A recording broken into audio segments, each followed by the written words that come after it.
เสียงปรบมือสักหนึ่งครั้งได้ไหมฮะสวัสดีครับ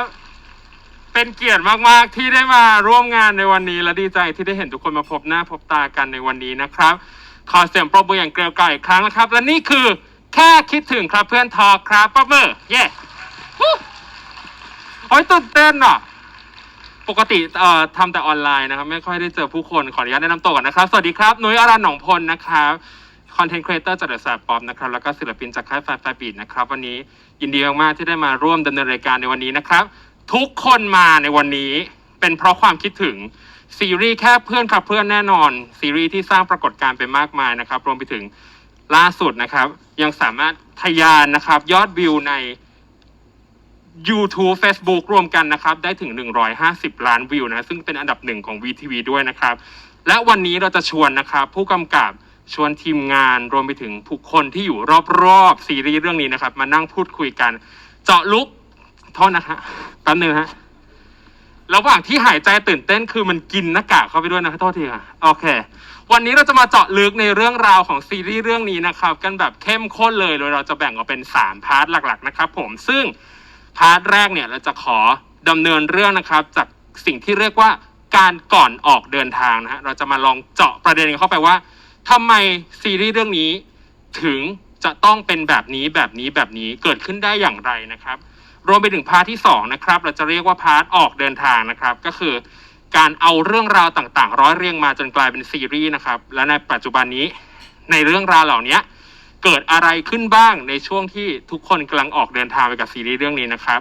และพาร์ทสุดท้ายนะที่เรียกว่าทีเด็ดเลยก็คือพาร์ทที่เรียกว่าบันทึกการเดินทางนะครับพอซีรีส์มันประสบความสำเร็จแล้วเนาะเราก็อยากจะรู้ว่าแต่ละคนในการทำงานเรื่องนี้เขารู้สึกกันอย่างไรและจะมีอะไรเกิดขึ้นหลังจากนี้บ้างนะครับและมีช่วงสุดท้ายเป็นพิเศษนะครับอันนี้ให้ทุกๆคนที่มาร่วมงานในวันนี้นะครับนั่นก็คือช่วงคนดูอยากถามพี่ออฟอยากตอบนะครับใครมีคำถามในใจเก็บไว้ได้เลยนะคะเดี๋ยวเรามาถามกันสดๆที่นี่เลยในช่วงท้ายนะครับแต่ก่อนอื่นขออนุญาตทักทายทางบ้านมีคนชมไลฟ์ของเราอยู่ด้วยนะครับสวัสดีด้วยนะครับผมโอเคพูดตรงๆฮะหายใจไม่ทันเพราะตื่นเต้นมากไม่ได้เคยเจอคนเยอะขนาดนี้มาก่อนนะคะโอเคครับไม่ให้เป็นการเสียเวลาเลยดีกว่านะครับวันนี้ขออนุญาตเราขอเริ่มต้นในพาร์ทแรกก่อนเลยนะครับงั้นวันนี้เรามีแขกสำคัญคนหนึ่งแล้วเราขอเรียนเชิญเขาเลยเดี๋ยวครับขอเรียนเชิญแขกรับเชิญทั้ง3ท่านนะครับพี่ออฟนพนัสชัยวิมลนะครับคุณอเจจากแม่เฮ้ยชาแนลและคุณเติ้ลจากช่องหนังหน้าโรงครับ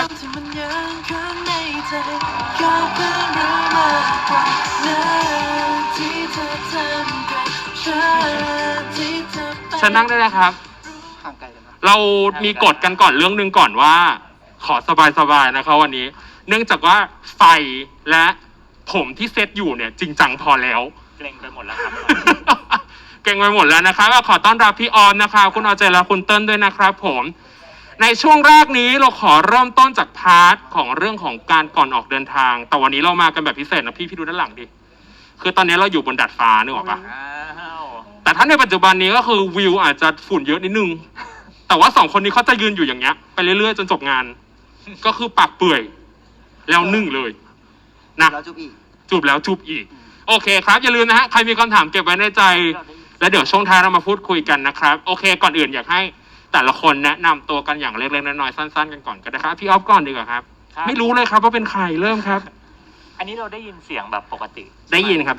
โอเคพี่ออฟนะครับก็นพนัสชัยวิมลนะครับพุ่มกับเรื่องนี้แล้วก็อีกร่างหนึ่งก็เป็นนพนภาที่เป็นติ่งโอมณนนท์เองเห็นไหมเราเริ่มทำให้บรรยากาศมันตลกใช่เราเป็นคนตลกใช่ครับเย้นี่คือพี่ออฟครับอ่ะเอาทางคุณเติ้ลก่อนไงใกล้ๆครับสวัสดีครับเติ้ลนะคะมาเป็นตัวแทนหมู่บ้านหนังหน้าโรงค่ะหมู่บ้านหนังหน้าโรงครับพี่ออฟมาแบบตลกแล้วเมื่อกี้แล้วแบบไม่จริงจังสวัสดีค่ะชื่ออเจนะคะเป็นตัวแทนจากแม่เฮยค่ะเย้แม่เฮยครับนุ้ยฮะมีหลายตัวแทนเหมือนกันนะวันนี้มาหลายร่างตอนนี้ขอเป็นร่างพิธีกรแล้วกันโอเคครับเดี๋ยววันนี้นะคุณผู้ชมเดี๋ยวเราจะนึกกันดูว่าพี่ออมเนี่ยจะเป็นตัวศูนย์กลางของคำถามคำตอบต่างๆแต่ว่าทางคุณอเจและคุณเติ้ลเนี่ยจะร่วมขยี้เรื่องราวไปกับเราด้วยในวันนี้นะครับผมทีนี้อย่างที่ทุกคนทราบดีว่าซีรีส์เรื่องนี้ถูกดัดแปลงมาจากนิยายที่ชื่อเรื่องว่าหลังม่านทีนี้เราขอย้อนกลับไปวันแรกครับเดย์วันของโปรเจกต์นี้ครับพี่ออฟครับทำไม ทำไมถึงกำเนิดซีรีส์เรื่องนี้ขึ้นมาฮะแค่เพื่อนครับเพื่อน เอ่อที่จริงมีน้องคนหนึ่งอ่านนิยายเรื่องนี้ แล้วก็มาบอกเรามาเล่าให้ฟังว่าพี่ออฟมันเป็นเรื่องของเพื่อนสองคนที่เป็นเพื่อนก็ไม่จริง เป็น ครับ ศัตรูก็ไม่จริง แล้วก็เนี่ยคอนเซปต์มันเนี้ยมันต้องแกล้งต่อยกันอะไรเงี้ยเล่าแค่นี้เอง คือเล่าแค่นี้เราก็เฮ้ยสนใจว่ะก็เลยขอนิยายเรื่องนี้มาอ่าน แล้วเราก็อ่านนิยายเรื่องนี้ไปโอเค อ่านรวดเดียวจบแล้วก็ เราเห็นภาพโครงสร้างเรื่องนี้ว่าเฮ้ยมันเป็นเรื่องที่โคตรเข้าสูตรความเป็น BL หรือความเป็นซีรีส์วายแบบที่เรารู้ว่าเรากำลังจะเล่าอะไรอะไรเงี้ยก็เลยตัดสินใจเจรจากับน้องสำนักพิมพ์ แล้วก็ที่สำนักพิมพ์แล้วก็คุยกับน้องนักเขียน ครับ เนี่ยคือ After Day กับ West ว่าพี่ชอบโครงเรื่องมันนะที่ขอเอาโครงเรื่องนี้มาดัดแปลงเงี้ยครับก็เป็นที่มาของเรื่องนี้อะไรเงี้ย ก็คือที่มาเกิดจากความชอบของพี่ออฟนั่นเองเพราะรู้สึกว่าเส้นเรื่องมันน่าสนใจ ใช่ ใช่ไหม เซตอัพแบ็กกราวตัวละครมันน่าสนใจ ครับผมอ่ะคุณออเจกับคุณเติ้ลครั้งแรกที่ได้เห็นเทรลเลอร์เรื่องนี้ฮะรู้สึกยังไงบ้างยังพอจำความรู้สึกได้ไหมหรือการที่แบบวันนั้นที่ JMTV เปิดโปรเจกต์ขึ้นมาว่านี่คือซีรีส์แค่เพื่อนครับเพื่อนอะไรอย่างเงี้ย ตอนนั้นก็รู้สึกว่าณนนท์เล่นซีรีส์วายแค่นั้น นะ เลย อ่า ได้ที่เป็น first impression แรกอะนะเพราะแบบปกติเราก็จะไม่เห็นว่าแบบว่าณนนท์แบบมาเล่นซีรีส์วายนะก็ตื่นเต้นนั้นก่อนแล้วก็ได้ดูตัวที่เป็นตัวแรกที่เป็นไพลอตเราก็รู้สึกว่ามันน่าสนใจดีนะครับ อืม ประมาณนั้น ครับผมคุณออเจล่ะครับ เจ๊อ่านนิยายมาก่อนด้วยปะ ไม่ได้อ่านเลยค บ้า รับ นทีหลัง ใช่คือแต่ตอนแรกที่เห็นเทรลเลอร์ตัวแรกแล้ว ครับ คือกรี๊ดก่อน อืม เพราะว่าเราเป็นแฟนคลับพวัต เพราะฉะนั้นสิ่งเราต้องทำก็คือให้กำลังใจแล้วก็ตอนรีแอคก็ตบตีแย่งชิงกับพี่ในข้างคนอื่นว่าใครจะจองพวัตแล้วหลังจากนั้นคือพอเห็นว่าเป็นณนนท์ก็เลยช็อกอีกหนึ่งแมตช์ก็เหมือนที่เติ้ลเพราะว่าคือถ้าดูซีรีส์ที่ณนนท์เล่นส่วนใหญ่ก่อนที่ณนนท์จะเล่นจะเป็นแบบดักดีฟอะไรเงี้ยแล้วเรามารู้สึกว่าพอณนนท์กระโดดมาโลกใบเนี้ยซึ่งเราดูจากพล็อตเรื่องในตอนนั้นรู้สึกว่าอุ้ยมันจะต้องแบบมันก็มีความดีฟแต่มันก็มีความสดใสก็รู้สึกว่าเฮ้ยน่าสนใจก็เลยเป็นเรื่องหนึ่งที่รู้สึกว่าจะต้องปักหมุดให้ได้อะไรเงี้ยแล้วก็รอว่าเมื่อไหร่แบบตัว official trailer จะมาแล้วพอมาก็เลิศ ครั้งแรกที่ดูเทรลเลอร์นี้แชร์ให้ทุกคนฟังว่าด้วยความที่รู้จักมักซี่กับพี่ออฟอยู่แล้วรู้สึกว่าพี่ออฟทำซีรีส์ไรอ๋อ นึกออกปะที่แบบอันนี้อะไรอ่ะพี่ออฟไม่เห็นเหมือนที่พี่ออฟเคยทำเลยรู้สึกว่าครั้งแรกมันรู้สึกแบบนั้นจริงๆนะโอเคแล้วหลังจากนั้นครับพี่ออฟหลังจากเริ่มมีการวางโครงขอติดต่อซื้อฮะ ครับ จุดกำเนิดของจุดเริ่มต้นของตัวละครการเขียนบท Day One เป็นยังไงให้พี่ออฟเล่าให้ฟังหน่อย ยากมากเพราะว่าโอเคถึงเราจะชอบคือเราชอบก็เอาจริตส่วนตัวเราเนาะว่าเราเริ่มชอบแล้วแต่ว่าพอมันต้องขยายเรื่องเนี้ยให้มันเป็น12 ตอนน่ะคือ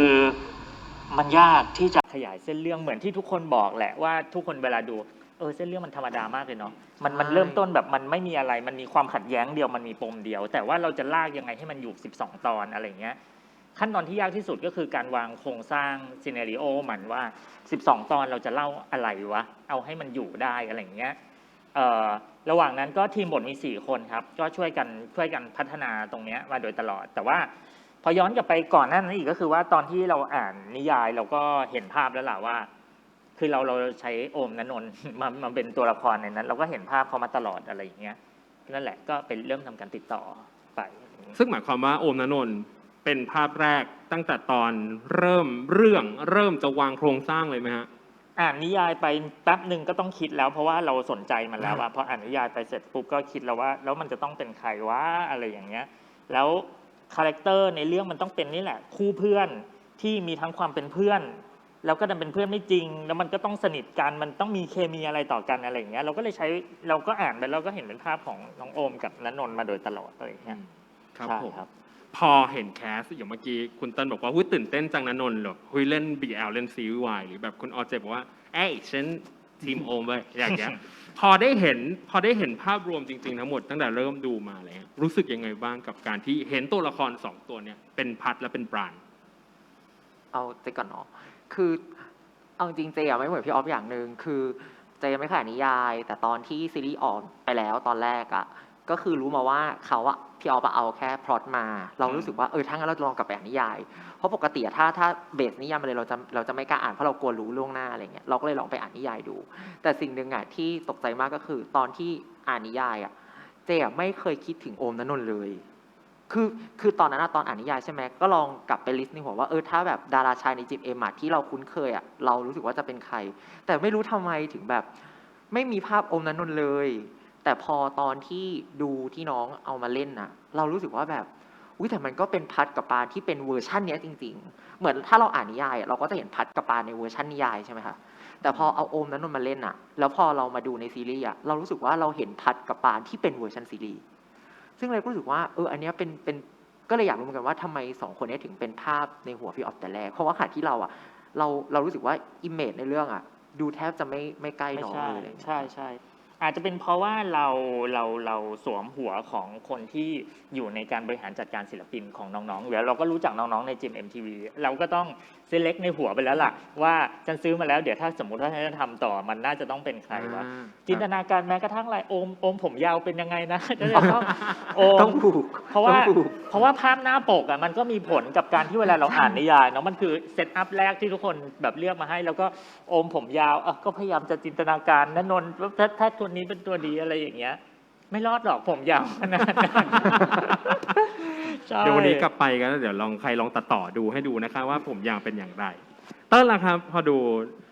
ดูแบบภาพรวมๆแล้วการเห็นตัวละครเนี้ยออกมามีชีวิตทั้งพัดและปานทั้งอมทั้งนนท์เป็นไงบ้างฮะ คือตอนที่เริ่มดูมาแล้วใช่ไหมครับ ตอนแรก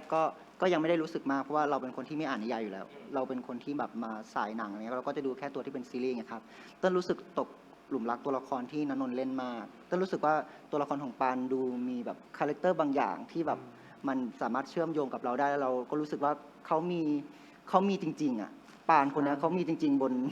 ในประเทศเนี้ยในกรุงเทพหรือว่าในสักที่หนึ่งอะไรเงี้ยรู้สึกว่าเหมือนเรากำลังแบบว่าดูบล็อกชีวิตเขาอยู่อะไรอย่างเงี้ยครับนี่คือ first impression แรกนะครับ ครับ ก็ ผม รู้สึกชอบตัวละครปานแล้วก็สักพักหนึ่งก็พัดมันก็แบบน่ามาเป็นแฟนเราดีนะอะไรอย่างเงี้ย ก็ใจปะ ใช่ เข้าใจ เข้าใจค่ะ เข้าใจ คือเรา ขึ้นมาซะอย่างนั้นเลย คือเราเป็นปานไงเข้าใจปะ ใช่ เรารู้สึกว่ากูอะไรอย่างเงี้ย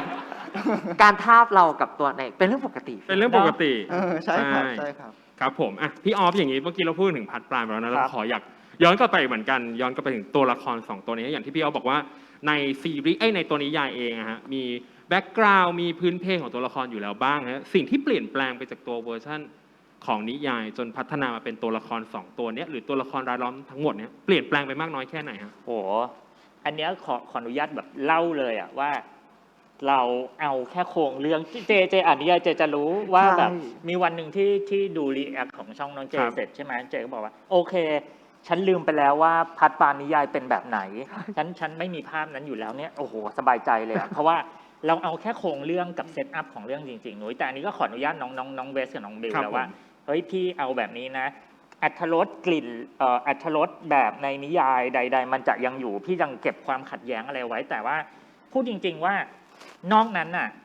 เราสร้างขึ้นมาใหม่หมดเลย เพราะเราใช้แค่โครงเรื่องมันเพราะฉะนั้นถ้านุ้ยถามว่าเปลี่ยนอะไรมากน้อยแค่ไหนแบบมันเปลี่ยนไปเยอะมากจากในนั้น แต่ว่ามันอาศัยเบสมาจากในนั้นทั้งหมด แต่ว่าเราเอามาใส่แบ็กกราวด์อะไรที่เราจำเป็นจะต้องใช้กับเรื่องเนี้ยทั้งหมดเพราะฉะนั้นเรียกว่าแบบเอามาปรุงใหม่แบบเยอะเลยครับผม ครับถามในแง่ของคนที่ไม่ได้อ่านนิยายครับพี่ออฟอย่าง เนี่ย คุณออเจด้วยเนาะอ่านนิยายเนาะอันไหนที่มาจากนิยาย อันไหนที่ไม่ได้มาจากนิยายเอาแค่แต่ที่มาจากนิยายก่อนพื้นเพตัวละครหรือแบบอะไรเงี้ยครับ ตัวหอมมันมีตัวหอ ใช่ ม มีตัวหอม อันเนี้ยคือสมมุติเราได้เซนส์ของการที่ปราณเป็นคนเจ้าระเบียบ ใช่ ตัวหอม เราจับอันเนี้ยแค่เนี้ยแล้วเราต้องสร้างแบ็กกราวด์ว่าอะไรบ้างนะที่จะทำให้ไอ้พัดมันรู้สึกแบบนี้ได้บ้าง เพราะฉะนั้นความเจ้าระเบียบมันสะท้อนผ่านอะไรได้บ้าง วิธีคิดวิธีใช้ชีวิตงานศิลปะที่เขาเสพเขาเติบโตมาแบบไหนทำไมมันถึงเป็นแบบนี้พ่อแม่เป็นแบบไหนพวกเนี้ยที่ต้องมาสร้างเองหมดเลยเพราะฉะนั้นถ้ายกตัวอย่างก็มีตัวหอมเนาะ ใช่ครับ ตัวหอมทำแม้กระทั่งแบบต้องนึกให้ออกว่าปลาหอมแบบไหนอ่ะ ก็แบบที่เคยเล่าให้ฟังไปว่าหากลิ่นที่เป็นเรฟเฟอเรนซ์ของปลาว่าจริงๆปลามันจะมีกลิ่นแบบคล้ายๆแป้งเด็ก ใช่ใช่ หน่อยอะไรอย่างเงี้ยครับเราก็ไปเจอน้ำหอมมันหนึ่งที่แบบเนี่ยเราว่าปลามันกลิ่นประมาณนี้แหละมันดึงดูดคนที่ อยากไปขย้ำอยากอยู่ใกล้ๆแล้วแบบอยากอะไรมึงตลอดเวลาอะไรอย่างเงี้ยครับ แล้วก็ความกากของพัดที่เราเจอว่าพัดในนิยายมันกากประมาณนี้ชอบมากวนตีนเขาประมาณนี้เราก็เอาบางไดอะล็อกจากในนิยายเอามาขยายว่าทำยังไงภาพตรงเนี้ยถึงจะแตกออกมาแล้วอยู่กับเราได้12 ตอนที่สุดอะไรอย่างเงี้ยนั่นคือสิ่งที่เอามาจากนิยายนุ้ย ครับผมขออันนี้ถามทางคุณเติ้ลฮะอย่างเมื่อกี้ที่บอกว่าเราสามารถทับตัวเองลงไปในตัวปราณได้อะไรเงี้ยคิดว่าปราณในเวอร์ชั่นซีรีส์เนี่ยที่คุณเติ้ลได้ดูมันเป็นตัวแทนของคนแบบไหนอะไรเงี้ยเราถึงรู้สึกว่ามันสามารถทับกับเราได้ คำถามนางงามมาแล้ว คำถามนางงามคำถามมงลง คำถามนางงามมาแล้วเติ้ล แต่ว่าเราตอบไม่ซีเรียสนะครับ สดมาก สด เป็นคนแบบไหนใช่ไหมครับ ครับ ปาน่าจะเป็นคนแบบว่ามีอินโทรเวิร์ดละกัน ถ้าเป็นคนสองประเภทเป็นเอ็กโทรเวิร์ดกับอินโทรเวิร์ดน่าจะเป็นคนอินโทรเวิร์ดประมาณหนึ่งครับ เป็นคนแบบว่าเก็บตัวเองอะไรอย่างเงี้ย แล้วก็ไม่รักความสงบอะไรอย่างเงี้ย แล้วก็อาจจะแบบว่าทำสิ่งต่างๆด้วยอารมณ์ใช้มีเหตุผลแต่อาจจะต้องมีอารมณ์นำอะไรเงี้ยอาจจะต้องเป็นคนที่คิดมากเล็กน้อย คิดมากคิดมากกับทุกเรื่องคิดกับทุกอย่างใช่เพราะถ้าเป็นพัดก็จะแบบว่าไม่คิดอะไรเลยใช่แต่ถ้าเป็นปานก็อาจจะต้องแบบคิดอะไรเงี้ยมีความแบบน้องกุ้มใจเล็กน้อยอะไรเงี้ยน้องนอนไม่หลับอะไรเงี้ยน้องนอนไม่หลับแล้วคิดดูว่านี่คือตัวละครที่พี่ออฟขยายมาจากแค่คำว่าตัวหอมนี่คือพื้นเพของตัวละครตัวหอมเจ้าระเบียบตัวหอมเจ้าระเบียบมันกลายมาเป็นคาแรคเตอร์นี้แต่กว่าที่ตัวละครนี้จะถูกจูนอินเข้าไปกับตัวนักแสดงเนี้ยอย่างกว่าจะมาเป็นพัดปราณเนี่ยทำไมต้องเป็นโอมทำไมต้องเป็นณนนท์อันนี้ถามทางพี่ออฟก่อนเลยว่าเห็นอะไรจาก2 คนนี้เป็นพิเศษไหมก็อย่างเมื่อกี้ที่บอกไปแล้วเนาะเมื่อเราหาภาพในการอ่านนิยายพร้อมไปกับสวมหัวของคนที่จะต้องทำเรื่องนี้มันก็เหมือนต้องอ่านไปพร้อมกับเลือกไปด้วยอะไรอย่างเงี้ยแต่พอเลือกได้แล้วณตอนนั้นยังไม่ได้ติดต่อนะแต่อ่านเราก็เห็นภาพว่าเอาละมันเป็นคู่นี้นี่แหละแบบนี้อะไรอย่างเงี้ยครับแล้วก็ค้นพบด้วยความสนิทกับน้องก็ค้นพบว่านิสัยบางอย่างของโอมมันก็โคตรพัดความเล่นกีฬาความผู้ชายความอะไรต่างๆของมันอะไรอย่างเงี้ยความตรงไปตรงมาผงผางอะไรอย่างเงี้ยกระโดดไปสุดตัวความโกลเด้นของมันมันมีความพัดอยู่ก็เลยเป็นโอมส่วนณนนท์เนี่ยณนนท์ก็มีความคล้ายปานมากในวิธีคิดในเป็นคนที่แบบมันจะคิดเยอะเป็นคนเซนซิทีฟเป็นคนแบบอิโมชันแนลกับเรื่องต่างๆอะไรอย่างเงี้ยก็เลยเป็นภาพของณนนท์ที่เรานี่ทีเนี้ยก็ตัดสินใจคุยว่าทำไมต้องเป็นโอมกับณนนท์คุยกับโอมก่อนโอมแล้วเราเคยทำเชงเม้งด้วยกันมาใช่ไหมโอมแล้วก็รู้แล้วว่าน้องก็อาจจะต้องเติบโตไปเป็นอย่างอื่นที่อาจจะไม่ต้องเล่น BL แล้วอะไรอย่างเงี้ยก็เลยคุยกับโอมว่าเอาล่ะเฮ้ยถ้าพี่มีอันนี้อันแบบกล้ากลัวด้วยเพราะว่าตอนจบเชงเม้งเราก็คุยกันแล้วว่าโอเคพอแล้วนะเดี๋ยวเราหางานอย่างอื่นแบบเวอื่นทำกันดีกว่ากลายเป็นต้องเดินไปบอกมึงมาเล่นไวให้อีกเรื่องนึงหน่อยสิอะไรอย่างเงี้ยมันก็ทำไมพี่อะไรอย่างเงี้ยก็พี่ว่าเรื่องเนี้ยพี่เห็นภาพเป็นเองว่ะอย่างเงี้ยโอเคแต่ยังไม่ตอบรับเล่นกับใครเล่นกับณนนท์โอเคเล่นพี่อะไรอย่างเงี้ยนางก็ฉันชอบรีแอคเมื่อกี้มากจริงๆทุกคนทำได้นะเราทำได้นะคะทุกคนสามารถที่จะส่งเสียงอู้อ้าอะไรออกมาได้เลยใช่ไหมดีใจที่สนุกนะครับเนาะแล้วก็โอเคเล่นอะไรเงี้ยส่วนณนนท์ก็ณนนท์ที่มีเรื่องงี้ว่ะอะไรเงี้ยเรารู้อยู่แล้วว่าน้องไม่ได้ตั้งใจว่าเดี๋ยวจะต้องเล่นวายเลยแต่แรกแต่น้องรับงานด้วยคอนเทนต์เนื้องานจริงๆแต่ว่าเอาล่ะเราก็ต้องยอมรับว่าการจะเล่นวายหรือไม่วายสักเรื่องหนึ่งของนักแสดงเนี่ยมันอาจจะต้องมีกระบวนการคิดที่มากกว่าอย่างอื่นเพราะว่ามันตามมาด้วยรูปแบบงานที่มันแตกต่างกันมากเนาะในทั้งวิธีการทำงานวิธีการโปรโมทหรือใดๆอะไรอย่างเงี้ยน้องก็คิดสักพักแล้วก็เล่นกับโอมโอเคพี่ฟังเรื่องโอเคถ้าเป็นพี่ออฟคิดมาแล้วว่าต้องเป็นผมก็รับแหละว่าเป็นเพราะเป็นพี่กดดันว่าเฉยเลยสมควรค่ะถูกแล้วค่ะที่ท่านกดดันค่ะถูกแล้วรับเพราะว่าเหมือนว่าพี่เลือกมาแล้วพี่เห็นภาพเป็นผมแล้วว่านั้นผมจะเชื่อใจพี่ว่าผมก็จะรับตกที่นั่งลำบากคือใครนพนัส ชัยวิมลค่ะโอเคเดี๋ยวขออนุญาตถามไปทางคุณอเจและคุณเติ้ลนะครับพอได้ชมอันนี้ให้เพิ่มเติมฮะพอได้เห็นคาแรคเตอร์ของพัดปราณตั้งแต่ต้นจนจบเรื่องอันนี้มีอะไรที่รู้สึกว่าประทับใจพิเศษนะอยากพูดถึงอะไรในการสร้างคาแรคเตอร์2 ตัวนี้ไหม จะชอบปราณเป็นพิเศษ คือในแง่ของตัวละครนะค ครั รั บบ ผม เพราะว่าปราณเป็นคนที่แบบทุกครั้งที่เราดูอ่ะเราจะมีความแบบเหมือนเขาคือเพื่อนเราจริงๆอ่ะมันจะมีความแบบเราจะพูดในเจ้าสมุทรว่ามันสวยไม่ไหวอ่ะ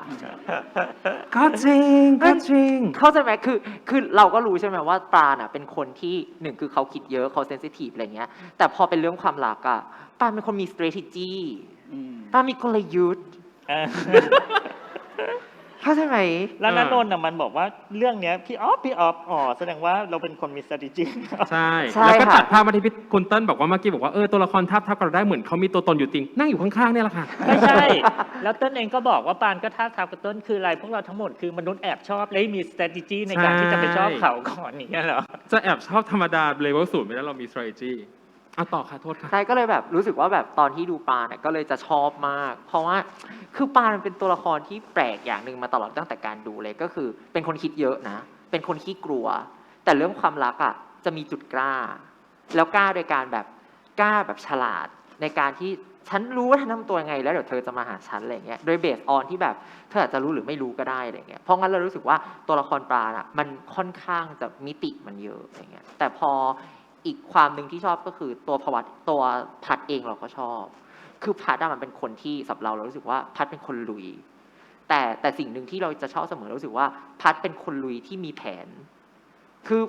มันเหมือนเวลาดูพัดเรารู้สึกว่าเขาเวลาเขาจะพุ่งชนอะไรอ่ะเขาไม่ได้พุ่งชนแค่พุ่งไปเลย แต่เหมือนเขามีสเต็ปในหัวว่า1 2 3 4 5แล้วเป้าหมายสุดท้ายเขาจะได้อะไรอ่ะเพราะฉะนั้นมันก็เลยสนุกเรื่องนี้เพราะว่าคนหนึงอ่ะก็คือ strategy คนหนึงอ่ะก็ strategy แล้วพอแบบวิถีมาเจอกัน มันก็จะชนกันอู้แล้วเราก็รู้สึกว่าเลิศ ใช่ก็เลยเวลาดูอ่ะจะแบบจะจอยมากคือมันเหมือนเราเห็นคู่รักที่เขามีวิธีการเติมเต็มความสัมพันธ์ในวิธีของเขาอะคือเราเชื่อว่าเรื่องความรักมันแต่ละคู่เขาจะมีวิธีการเติมความรักแบบแต่ละแบบหรืออย่างเช่นที่เราดูใน YouTube ล่าสุดของคุณเติ้ล ไอ้ขอ ไทย แซว อินเหรอ ไทยอิน ไทยอิน คือแต่ละคู่เขาก็จะมีแบบแต่ละวิธีของเขาแต่เราว่าคู่เนี้ยก็จะมีวิธีของคู่เนี้ยที่มันเบสความเป็นแบบทั้งคู่แข่งเป็นทั้งเพื่อนแล้วก็เป็นทั้งคนรัก เพราะงั้นเรารู้สึกว่าแบบตลอดระยะในการดูตัวละคร2ตัวเนี้ยเราเลยรักตัวละคร2ตัวเนี้ยได้ไม่ยาก แล้วก็เรารู้สึกว่าทำไมเราถึงหวงแหนเหลือเกินที่เขาจะรู้สึกว่า ถ้าสมมติว่าเขาจะเลิกกันเราจะหวงแหนอะเราไม่อยากให้เขาเลิกกัน เพราะเราเห็นความรักที่เขาแบบมันผ่านอะไรมาเยอะอะไรอย่างเงี้ยขนาดปกติเราเป็นคนดูซีรีส์เราจะรู้สึกว่าเลิกกันเราก็ไม่ติด แต่พอเป็นคู่เนี้ยลึกๆในใจคือแบบ อย่าเลิกนะ ฉันขอ ฉันรักเธอ2คนมากเธออย่าเลิกเลยนะอย่างเงี้ยเป็นอย่างเงี้ยคู่ หรือ เนี้ มัน ย ใช้คำว่ามวยถูกคู่ไปเราเคยฟังจากของช่องนี้ ใช่ สำหรับเรื่องอื่นเหมือนกั มัน น วาง ถูก ตัวละคร คู่ ที่มันเรียกว่าโอ้คู่นี้มันมวยถูกคู่จริง ครับ ๆเล ผม ยอะไรอย่างเงี้ย ใช่ มันอาจจะเป็นอย่างนั้นก็ เพราะ ได้ ว่า เนาะ ถ้าจะเปรียบเทียบกับนิทานบรรดาวใช่ไหม อ่า คือตอนนั้นน่ะตัวละครของอีกฝั่งหนึ่งอ่ะก็คือเป็นสาย strategy อืม แต่ตัวหัวหน้าเนี่ยจะไม่ค่อย strategy อืม หัวหน้าเนี่ยก็จะแบบเขาก็จะแน่วแน่ของเขาใช่ไหม อืม เพราะงั้นเนี่ยมวยก็จะสนุกฝั่งนี้ อ่า แต่พอเรื่องเนี้ยมันเป็นสิ่งที่วิถีมาเจอกัน อ่า แล้วพอมาชนกันอ่ะมันแพรวๆไปหมดเลย เนาะ จริง ใช่ ครับผมอ่ะคุณเติ้ลละครับในเรื่องของคาแรคเตอร์ของตัวละครนำในเรื่องนี้ พี่โอเจบาร์สูงมาก น้องขอสั้นๆละ เธอ กัน ตั้งปาไปสูงมากจริงๆเมื่อ ใช่ กี้อืม น้องขอสั้นๆละกันก็คือชื่อเรื่องมันแค่เพื่อนครับเพื่อนใช่ไหมครับ ครับผม แต่เราดูเรารู้สึกว่าคู่นี้มันคือแบบความรักอ่ะ อืม มันคือไอ้เต้าความรักมันคือไอ้เต้าแฟนอ่ะพอเราดูแล้วเราก็เข้าใจว่า2 คนนี้เขาเป็นคู่รักกันจริงๆแล้วเรามองเห็นได้ว่าเนี่ยแฟนกันเขาต้องทำกันแบบนี้อะไรอย่างเงี้ยนั่นแหละครับ แล้วก็อยากจะเมนชั่นถึงปานอีกสักครั้งหนึ่งครั้งสุดท้ายแล้วว่าชอบตัวละครปานจริงๆเพราะว่าปานมันชัมมิ่งจริงๆอ่ะมันมีเสน่ห์อะแค่มันยืนเฉยๆมันก็รู้สึกว่าอุ๊ยอยากเป็นนางอ่ะอยากเป็นปานอะไรเงี้ยรู้สึกว่าทำไมมันดูมีเสน่ห์ขนาดนี้วะมันดูน่ารักขนาดนี้วะเราแบบอยากลอกเรียนคาแรคเตอร์เขามาใช้กับเราบ้างอะไรเงี้ยโดยเฉพาะเรื่องความรักใช่ไหมครับ เขากับเรื่องความรักเขาเก่งมากเนาะเขาแบบขยับตัวนิดเดียวคือได้เป็นล้านอ่ะ เธอเขามองเธออยู่ ผัวมาตาม ผัวมาตามกลับไปรีแอคเข้าใจ เราชอบ ปะ เราชอบที่เราเริ่มตลกได้แล้วเราสึกสามารถนั่ง คือเริ่มแบบ ขิงได้ อันนี้สุภาพหรือว่ายังไงนะ อ๋อนี่คืองานสุภาพเหรอ ก็ไม่แบบว่าตอนแรกเครียดอยู่ไงได้อยู่ตลก ได้อยู่ใช่ไหมครับ ด้ นั่นแหละครับ อยู่ ประมาณนั้นก็ อืม ก็มัน งั้น มีจุดมุ่งหมายของมัน งั้นเราตกลงร่วมกันบางทีเราอาจจะมีหลุดพูด ใช่ คำหยาบ ใช่ อะไรกันไปบ้าง เมื่อกี้ ร ท่านพูดผัวคำหยาบใช่ไหม ไม่คิดว่าไม่น่าจะหยาบมากเมื่อกี้ โอเค ขออภัยขออภัย แต่ถ้ามีหยาบกว่านี้ขออภัยไปล่วงหน้านะคะ ขออภัยนะคะ ไม่เป็นไรนะครับ เอามันไลฟ์สดเหรอไลฟ์สดเหรอ มี ครับ ไลฟ์ มีไลฟ์ โอเคขอโทษครับ ตอนนี้ไลฟ์สดได้ปิดไปแล้ว ก็คือดับ YouTube แล้ว ยิง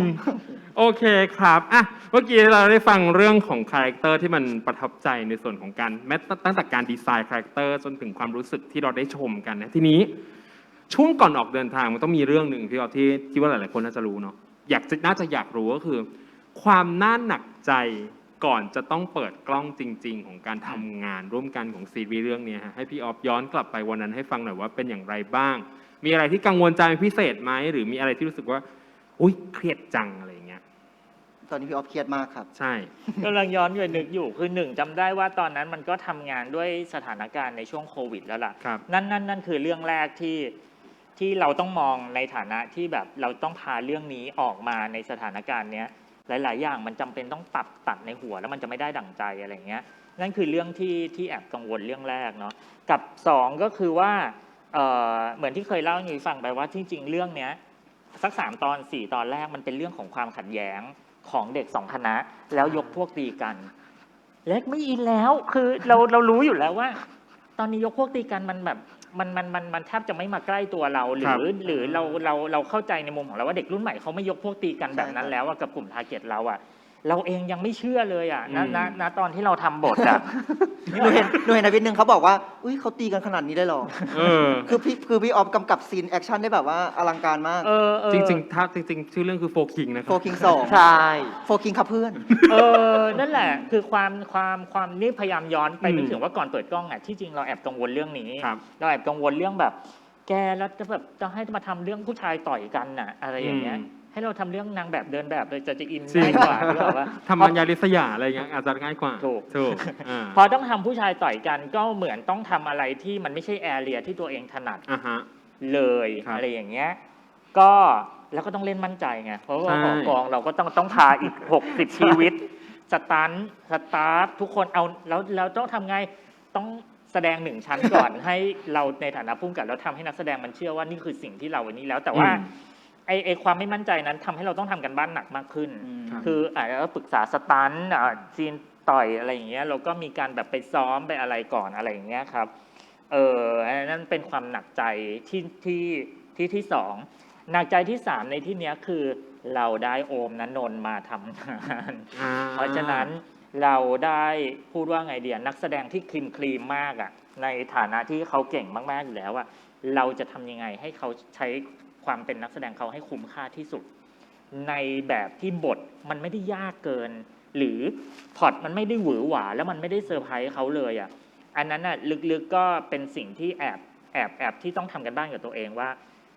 จะทำได้ไหมนะแบบจะทำได้คุ้มค่ากับการที่เอาเขามาใช้งานตรงนี้ไหมนะในขณะที่เราเองก็รู้อยู่แล้วด้วยว่าบทเราไม่หวือหวาเลย ถูกไหมบทมันไม่หวือหวาเนาะ ยังไงก็ได้ค่ะ บทเราก็เล่าค่อนข้างชีวิตแบบมากๆอะไรอย่างเงี้ยแบบแล้วเราจะปรุงแต่งมันยังไงวะให้มันแบบได้คุ้มค่ากับวัตถุดิบที่เรามีมากที่สุดอะไรอย่างเงี้ยครับ ครับ น่าจะ3 ข้อหลักๆที่กังวลตอนนั้นเนาะนอกนั้นก็เป็นเรื่องแบบฟ้าฝนตกแดดออก อะไรอย่างนั้น ได้แล้วก็ข้อกังวลอีกอันหนึ่งคือน้องที่เหลือเป็นนักแสดงที่ค่อนข้างใหม่หมดเลย โดยเฉพาะจิมมี่ที่เปิดซิงเรื่องแรกเลยอ่ะแบบกับเราอะไรเงี้ยแล้วตัวละครวัยอ่ะมันเป็นตัวละครที่มีมิติมากถ้านี่ชอบบอกว่าวัยมึงอ่ะเป็นพระเอกของเรื่องนี้นะเพราะว่ามึงอ่ะพอร์ตมึงมากกว่าคนอื่นอีกมึงเริ่มจากการเป็นเพื่อนจากนั้นมึงจะต้องไปเป็นตัวเฉลยความลับแล้วมึงก็แอบชอบแล้วมึงก็อกหักแล้วมึงก็มาเป็นที่ปรึกษาเขาคือมันมีเรื่องให้เล่นมากแล้วจิมมี่เป็นนักแสดงใหม่มากอะไรเงี้ยก็เป็นอีกข้อหนึ่งที่แอบแบกความแบบกังวลไว้เล็กๆอะไรอย่างเงี้ยว่าเราจะทำเขายังไง ซึ่งเดี๋ยวเรื่องนี้เราจะไปขยี้กันต่อในพาร์ท 2ก็คือเรื่องระหว่างการถ่ายทำ โอ แต่ เค ทีนี้ขออนุญาตแคร็กของพี่ออฟ3 ข้อก่อนเนาะอย่างข้อแรกถ่ายทำในช่วงโควิดมันเป็นเรื่องที่ยากอยู่แล้วคือนึกภาพอันนี้แชร์กันนะคะว่าอยู่ในกลุ่มคุยไลน์กัน แล้วก็ทุกครั้งที่เวลาที่ออฟถ่ายซีรีส์นะคะเราจะไม่เห็นพี่ออฟตอบอะไรเลยนะคะ ใช่ เป็นเวลา ใช่ 2 เดือนไม่ใช่2 อาทิตย์แล้วส่งรูปมารูปหนึ่งบอกว่ากูเหนื่อยแล้วก็หายไปอีก2 อาทิตย์แล้วกลับมาอีกทีหนึง นี่คือเอาพนันนะฮะเราเป็นการช่วงเวลาที่ค่อนข้างยากลำบากเนาะ แล้วอย่างเป็นรูปธรรมอ่ะมันก็แบบบ้านอันเนี้ยเราถูกใจโลเคชันนี้แล้วโรงเรียนที่จริงๆไม่ใช่โรงเรียนนี้อะไรเงี้ยปรากฏว่าไปดูเรียบร้อยแล้วพอถึงเวลาปุ๊บประกาศอีกสถานที่โรงเรียนนี้ใช้เป็นที่ฉีดวัคซีนจ้า ก็ไม่ให้กูถ่ายอย่างเนี้ย แล้วเราก็ต้องเซตภาพใหม่อีกอะ Surprise เราก็เราก็ต้องมาลื้อใหม่ไปหาใหม่อีกอะไรอย่างเงี้ยนั่นคือความนั่นแค่หนึ่งฟันเฟืองของความยากลำบากเองอะว่าแบบอย่างนั้นอะครับผมอ่ะเดี๋ยวเราต่อไปอย่างแคร็กที่2เมื่อกี้ปัญหาของพี่คืออะไรนะหนูดูเวลาอยู่เมื่อกี้ อันแรกคือเรื่องการถ่ายทำในช่วงโควิด สองคือ อัน คิว ที่ บู สอง คิวบู คิว เรื่อง บู เรื่องเรื่องเรื่องความเป็นการตีต่อย อย่างเงี้ยเมื่อกี้พี่ออฟพูดว่าพี่ออฟรู้สึกว่า เอ้ยเรารู้สึกว่าเราไม่เชื่อด้วย ในการที่จะต้องกำกับคิว หรือนำเสนอเรื่องนี้ นำเสนอเรื่องนี้เป็นเรื่องนี้ พี่ทำยังไงให้รู้สึกว่าเอ้ยกูต้องเชื่อสิ่งนี้แล้วกูต้องกำกับสิ่งนี้ออกมาว่ะ เราก็กลับไปเซตแบ็กอัพไปเซตแบ็กกราวของเรื่องอะว่าที่มันจำเป็นต้องต่อยเพราะเทดิชันแนลมันยาวนานมากระบบโซตัสที่มันปลูกฝังรุ่นน้องเซตให้ตัวโอมเป็นเฮดของฝั่งวิทวะไอปานเป็นเฮดถาปัดที่ถูกปลูกฝังมาว่ามึงต้องแบกรุ่นนี้เอาไว้อะไรอย่างเงี้ยเราก็กลับไปทำองค์ประกอบเหล่านั้นน่ะให้มันน่าสมเหตุสมผลที่สุดที่บริบทมันจะเอื้ออำนวยเพราะเป็นสิ่งที่เราปรับไม่ได้เรื่องนี้ เพราะว่าไม้เด็ดของเรื่องนี้ที่จริงมันคือความเป็นคู่ตรงข้ามกันในทุกองค์ประกอบในทุกมิติอะไรอย่างเงี้ยครับนั่นก็กลับไปเซตอัพเหล่านั้นแล้วก็จูนให้นักแสดงเชื่อด้วยการแบบมันเพราะอะไรวะคณะเรามันยังไงวะอะไรอย่างเงี้ยมันก็จำเป็นต้องเชื่อแหละเพราะว่ามันหนีไม่ได้อะไรอย่างเงี้ยใช่ครับผมทีนี้เป็นคำถามท้ายๆในช่วงแรกแล้วกันนะครับอยากรู้ว่าให้พี่ออฟลองเล่าความรู้สึกของนักแสดงแต่ละคนเอารีแอคเท่าที่จำได้หลังจากที่พี่ออฟชวนเขาเข้ามารับบทเหล่านี้โอมนันนนเลิฟมิวจิมมี่พูดถึงจิมมี่เยอะๆก็ได้นะ เสียงเราเปลี่ยนทำไมอะเฮ้ยเหรอไม่มันผ่านแมสเปล่าเสียงมันเลยเปลี่ยน ช่องเสียงพิเศษช่องเสียงพิเศษให้พี่ออฟลองเล่ารีแอคของแต่ละคนหลังจากเริ่มถ่ายทำกันแล้วหรือแบบได้บทไปอ่านหรืออะไรอย่างเงี้ยครับเอาวันที่อ่านบทตอนนั้นน่ะรีทูยังต้องรีทูผ่านซูมเลยอ่ะผ่านซูมทั้งหมดอ่ะแล้วเราก็แบบอย่าหาทำอีกเลยรีทูผ่านซูมคือมันวุ่นวายแล้วพี่ออฟก็คือสมมติมีนักแสดงที่เน็ตไม่ดีมากพี่ออฟก็วีนแล้วบอกว่าซีนนี้ไม่ต้องร้องไห้ไม่ต้องทำเสียงกระตุกอย่างนี้เปล่าเน็ตไม่ดีโนแล้ววันนั้นน่ะไอ้น้องมาร์คพาคินน่ะมีเสียงขำมีเสียงขำชอบเมื่อกี้ขอบคุณครับน้องมาร์คพาคินที่ตอนนั้นติดโควิดน้องมาร์คพาคินก็ต้องรีทูที่โรงพยาบาลโอ้โหและทำไมนางไม่ได้อยู่ห้องเดี่ยวด้วยรบกวนชาวบ้านอีกคนข้างๆคือยืนงงแล้วนางอ่ะก็อยู่ในห้องด้วยแล้วนางก็ต้องแบบอยู่ในชุดโรงพยาบาลแล้วรีทูตอนไหนตอนตี 2แล้วไม่ให้รีทูตอนกลางวันนี้แต่อยู่ในชุดโรงพยาบาลเราก็เข้าใจว่าทำไมมึงเสียงเบาจังวะมาผมนี่แล้วก็ให้ผมห้องรวมพี่อะไรอย่างเงี้ยนะก็เป็นหนึ่งในความจำที่เกิดขึ้นเนาะนักแสดงแต่ละคนรู้สึกยังไงเหรอพออ่านบทแล้วทุกคนก็ตาเป็นประกายว่าแบบเฮ้ยผมชอบว่ะพี่ผมว่ามันสนุกอะไรอย่างเงี้ยก็ไม่รู้ฉีดยาเราหรือเปล่าเพราะว่าเต็มแขนแล้ววัคซีนเต็มแขนเลยจ้าทุกคนเอนจอยทุกคนแฮปปี้แล้วทุกคนก็โชคดีแล้วได้นักแสดงทุกคนที่พร้อมจะแบบกระโดดมาเล่นเรื่องกับตัวละครเหล่านี้ทุกคนก็พยายามไปทำกันบ้านของตัวเองแม้ว่าน้องๆที่แบบไม่ได้มีเส้นเรื่องของตัวเองอะไรอย่างเงี้ยอย่างน้องพร้อมอย่างน้องอะไรอย่างเงี้ยก็พยายามจะไปหาเวว่าเฮ้ยเดี๋ยวผมสร้างคาแรคเตอร์ผมอย่างนี้ดีกว่าไอ้ช้างไอ้โม่ไอ้พวกนั้นนะครับก็พยายามจะแบบทำกันบ้านกับมันทุกคนก็เอนจอยแฮปปี้ที่จะได้เล่นโดยเฉพาะคู่มิวกับเลิฟที่แบบอุ๊ยนักแสดงหญิงแล้วก็อยากเล่นหญิงมากคือแบบหนูใฝ่ฝันมานานแล้วเลิฟแบบกระโดดดีใจอยากลองเวนี้แล้วอะไรอย่างเงี้ยซึ่งพี่ออฟเคยแชร์ว่าน้องอย่างตัวน้องเลิฟเองเนาะเคยบอกพี่ออฟว่าแบบถ้ามีบทแบบนี้ใช่แบบช่วยแชร์ให้หนูแบบให้หนูได้ลองไปเล่นให้น้องแบบพอได้มาสวมจริงๆเป็นไงบ้างอย่างน้องเลิฟคู่เลิฟมิวไงครับแฮปปี้ทั้งแบบแฮปปี้มากเลยอะไรอย่างเงี้ยเพราะว่าอะไรเพราะว่าเป็นผู้หญิงในกอง2 คนลองคิดดูว่าผู้ชายในกองแบบทีมละ4 8 คนผู้หญิงในกองก็อยู่ด้วยกันก็จะกุ๊กกิ๊กตามแบบนั้นเลยครับแฮปปี้ซึ่งน่ารักมากจนเอาจริงถ้าใครได้ดูรีแอคในแต่ละช่องเนาะเขาปรากฏตัวที่ไรกรีดยิ่งกว่าอมนันนนท์ใช่อมนันนนท์คือมากพักก่อนอย่างนี้ชอบคำที่บอกว่าน้องหลายๆคนก็เนี่ยเพื่อนเราก็จะแบบเป็นแบบนี่แหละชาว LGBT ต่างๆก็จะแบบมึงเราทำไมเราถึงมานั่งกรีดผู้หญิงกันวะอะไรอย่างเงี้ยกรีดดังกว่าอมนันนนท์อีกใช่แล้วรู้สึกเอล24นึกว่าเอลเท่านี้แล้วนึกว่าเขาเขียนมาว่าเพิ่มเวลาให้20 นาทีในช่วงนี้นะคะเพิ่มได้ต่อโอเคครับคุยทางนี้บ้างลองแชร์กันดูว่ามีอะไรที่เราประทับใจมาเลยได้เลยครับต้นสนใจ คาแรคเตอร์หนึ่งในแค่เพื่อนขับเพื่อนมาก ครับ แล้วเต้นอาจจะสนใจจากภาพลักษณ์เขาก่อนอันดับแรกด้วย นั่นก็คือคนที่รับบทเป็นช้างอะครับ ก็ลองมาตีกับฉันดูคนเนี้ย ฉันจอง มาร์คพาคินเหรอ มาร์คพาคินใช่ไหม มาร์ค ใช่ใช่ พา ใช่ คิ ครับ น คือช้างเนี่ยเขาจะแบบว่ามาไม่บ่อย แต่มาทีนางก็จะรับบทแบบเป็นนาง educate อยากรู้ว่าแบบ ใช่ อยาก นาง educate ใช่นาง educate ตลอดเวลานางรับบทเป็นแบบชาวทวิต ใช่ แอคหลุมแอคหนึ่งอะไรเงี้ย ใช่ เออ ถ้าย้อนไม่อ่านบทอ่ะ เออ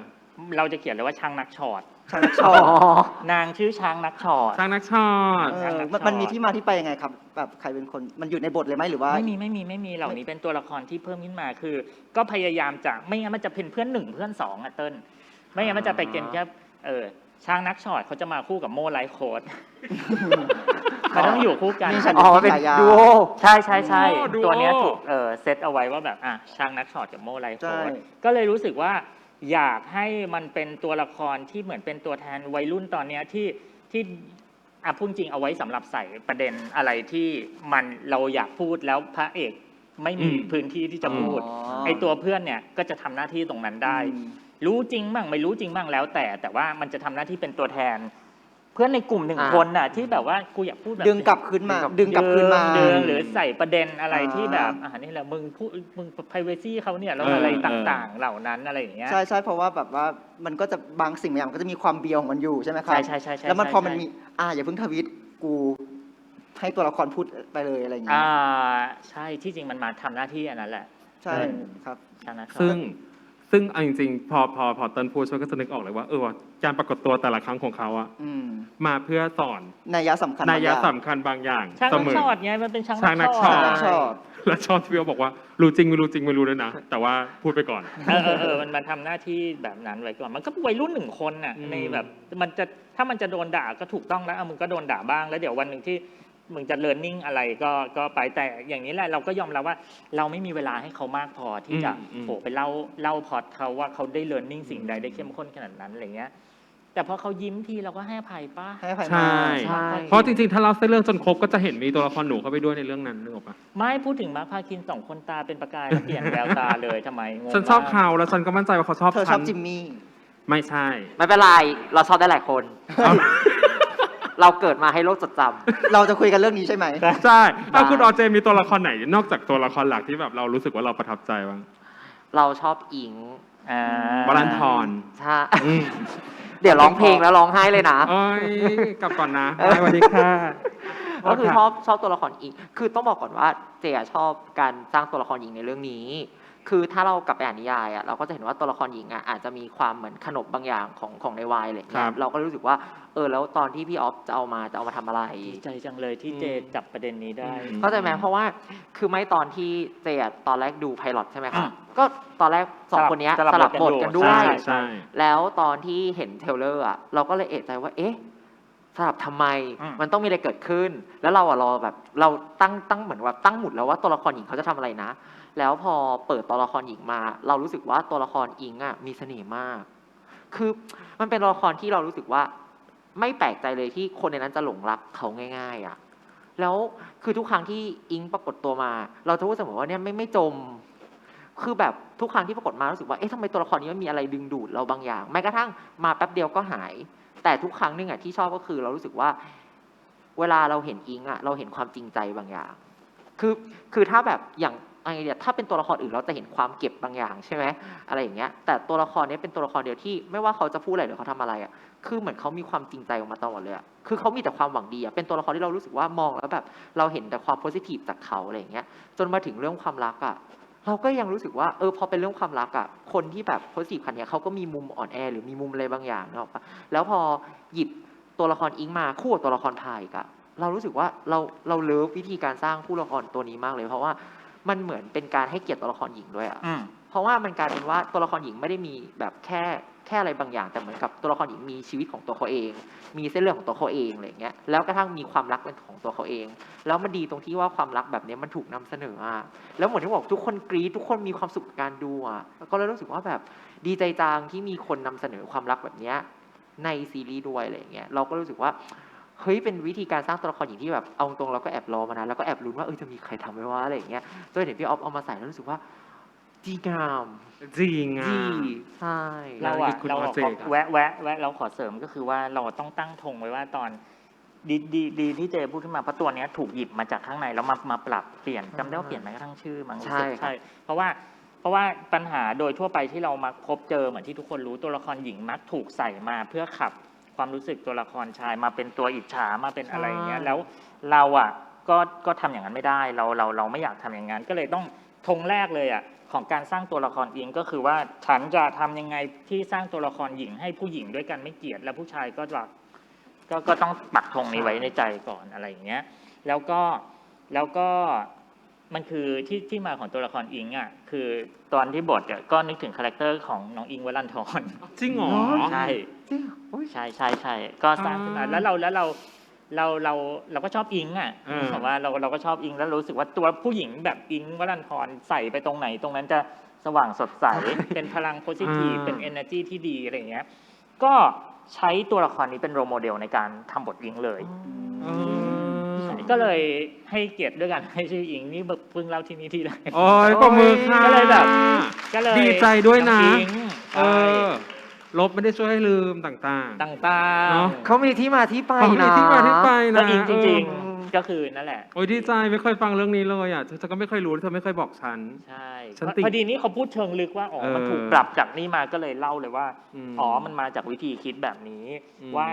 ตัวละครหญิงที่จะอยู่ในนี้และมีชีวิตของตัวเอง ไม่ใช่มาทำหน้าที่เพื่อที่จะให้คนเข้าใจผิดอย่างเดียวอะไรอย่างเงี้ย แต่ก็มีภาพของอิงค์วรันธรมันเกี่ยวกันไหม เกี่ยวกันไหมด้วยว่ะ เออ อ่ะ งั้นไหนๆ ก็ช่วงนี้ช่วยให้ทานแล้วกันครับพี่ออฟ ไหนๆ ก็พูดเรื่องนี้ขึ้นมาแล้ว ค เน รั อะ บ ลองพูดถึงเรื่องวิธีการหา reference แต่ละตัวละครกันสนุกดีกว่า ลองแชร์กันว่า เพราะอย่างเสื้อผ้าที่ทุกคนเห็น ยายคนนี้เขาเป็นคนไปเดินเรื่องซื้อเองเด้อ แบบว่าฉันอยากได้เสื้อแบบ ใครอยาก โน้น รู้ แบบ ตัวไหน นี้ แต่ละคนลอง เออ ลองชวนคุยกันมาหน่อย อยากรู้ตัวละครไหนอีกอย่างเอาคู่กันเลยก็ได้ครับ พา มี reference อะไรทับ พาเนี่ยก็คิดถึงเด็กผู้หญิงที่มันจะต้องเป็นเด็กผู้หญิงที่จับต้องได้ อืม เพราะฉะนั้นเสื้อผ้าจะเห็นว่ามีคนบอกทำไมอีพามันไม่แต่งตัวอะไรเลยนอกจากกางเกงขาสั้นมันมีกี่ตัววะอะไรอย่างเงี้ย มันก็เทียบเคียงชีวิตกับน้องสาวตัวเองอะไรอย่างเงี้ยว่าในยุคหนึ่งที่เด็กมปลายมันยังไม่ได้อะไรมากอะไรอย่างเงี้ยทำยังไงให้ตัวพามันกลมแล้วมันจับต้องได้มากที่สุดอะไรอย่างเงี้ยก็เลยเป็นที่มาของเนี่ยเสื้อยืดตัวใหญ่ๆ บางตัวเป็นของพี่ชายมันที่มันแบบจะแบบเคยใส่กันมาแล้วกางเกงก็ไม่กี่ตัวใส่รองเท้าแตะไม่แต่งหน้ามีหน้าที่เป็นเบสของเฮียในครอบครัวนี้ตลอดเวลาอะไรอย่างเงี้ยผงผาง อืม พูดจาแบบ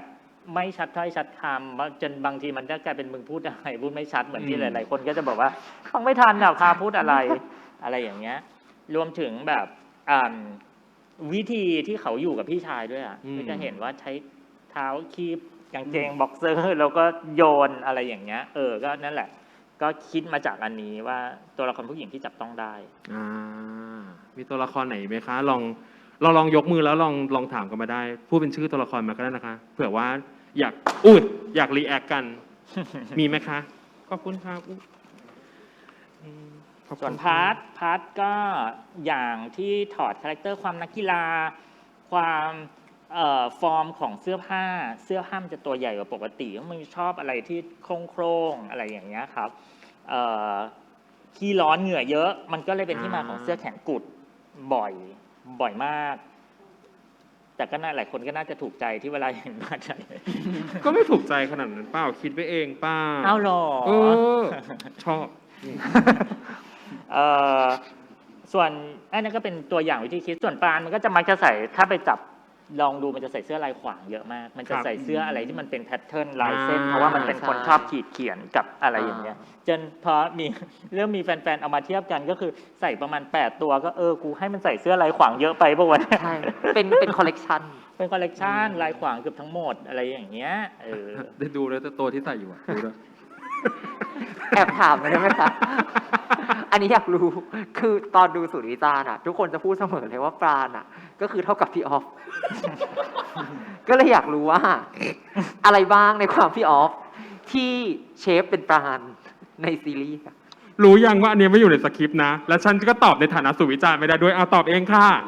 อันนี้ทุกคนต้องอยากรู้ ทุกคนต้องอยากรู้ สุวิจารณ์ก็คือสุวิจารณ์พูดบ่อยมาก นี่คุณเอาเจทำตามบีฟที่ถูกต้องมากเลยนะคะเขาให้ขึ้นมาขยี้พี่ออฟกัน ไม่เพราะว่าแม้กระทั่งตัวน้องอ่ะตัว ใช่น้องยังพูดเลย น้องยังพูดเลย ว่าแบบเนี่ยพี่ออฟ เป็นโอกาสของคุณแล้วค่ะคุณออฟ ใช่ ไม่มันเป็นโอกาสที่ไม่ได้อยากได้อะ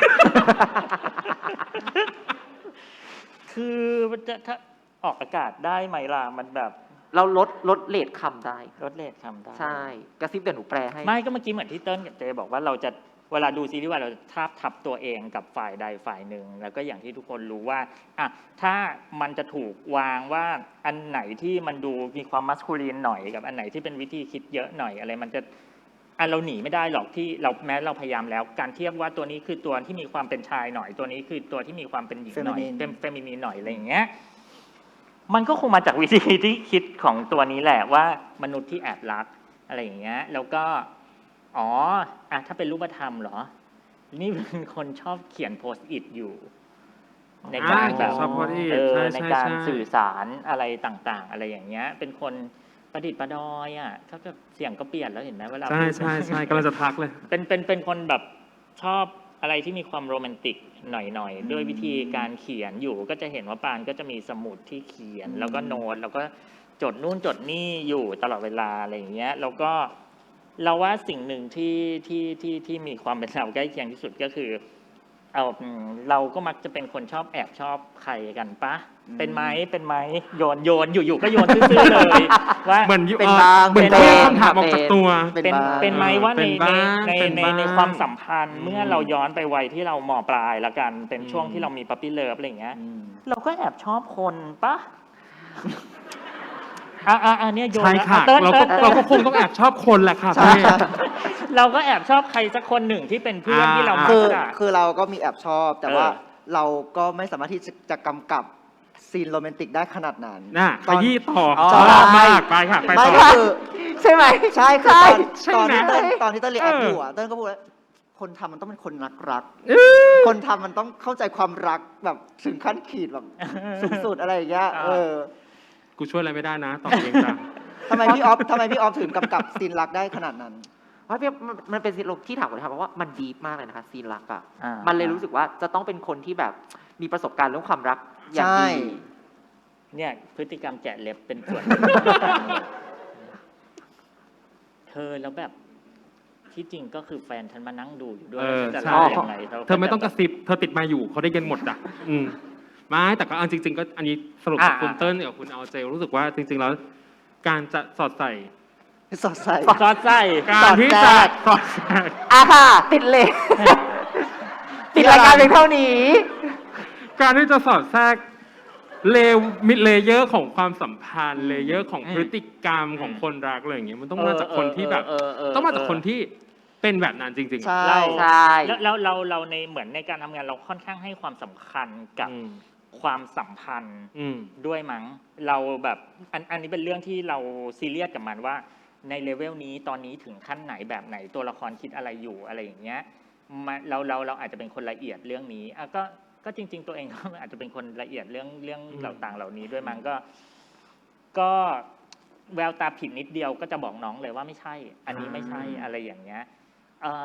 ไม่รู้ตอบตรงคำถามในลิ้นพันกันว่า เวลาพูดถึงเรื่องความรักพี่ออฟดูตัวเล็ก ใช่ ดูตัวเล็กลงอีกนิดนึ เอง ว18 อืม ก็เอามาจากตัวเองนั่นแหละ คือไม่รู้ว่ามันทำงานอะไรมันคงมีตัวเองอยู่ในนั้นอยู่นั่นแหละ มันก็คงสั่งสมมาจากประสบการณ์เหล่านั้นอะไรอย่างเงี้ยเราก็ไม่ใช่เด็กแล้วอะเนาะที่จริงแล้วอะแล้วก็ดึงเอาบางพาร์ทของชีวิตเอามาใช้จะหมดแล้วจ้าตอนนี้ไม่อาจารย์เดี๋ยวจะไปทำหนังดาร์กแบบอีกแบบบ้างแล้วเลย พูดตรงๆว่ากูไม่เชื่อนะครับ ยังมีแน่นอน ยังมีอีก ซึ่งจริง ๆ แล้วอันนี้ก็เป็นอีกหนึ่งส่วนที่ทำให้ทุกคนประทับใจในซีรีส์เรื่องแค่เพื่อนกับเพื่อนนะครับและนี่คือพาร์ทแรกขอเสียงปรบมือทั้ง3ท่านก่อนนะครับผมพาร์ทแรกที่ผ่านไปคือไม่เดี๋ยวมีอีกเดี๋ยวมีอีก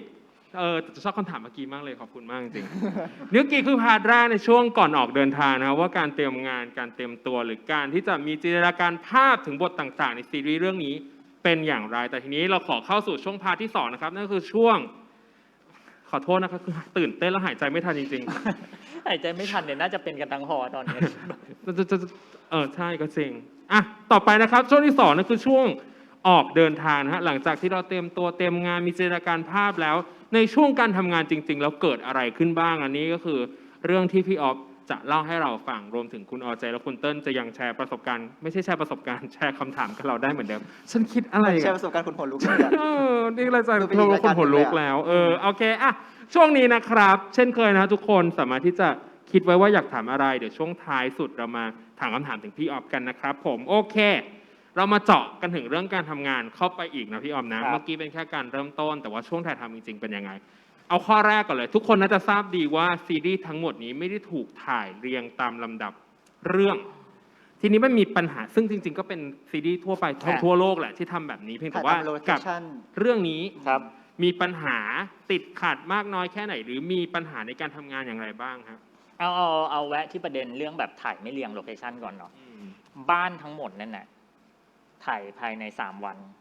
หมายถึงบ้านตั้งแต่ฉากแรก ซีนที่มีบ้าน ซีนที่มีบ้านทั้งหมด โอ้ แล้วก็บ้านอันเนี้ยที่จริงเราหาทั่วกรุงเทพเลยอะว่าบ้านอันไหนวะที่มันจะมองมันต้องมองเห็นกัน ครับ เพราะมันเป็นเด็กที่ถ้าตามบทแล้ว ต้องโต เนาะบ้านมัน มา มันเติบโตมากับการที่อยู่บ้านข้างๆกัน เราก็หาแบบ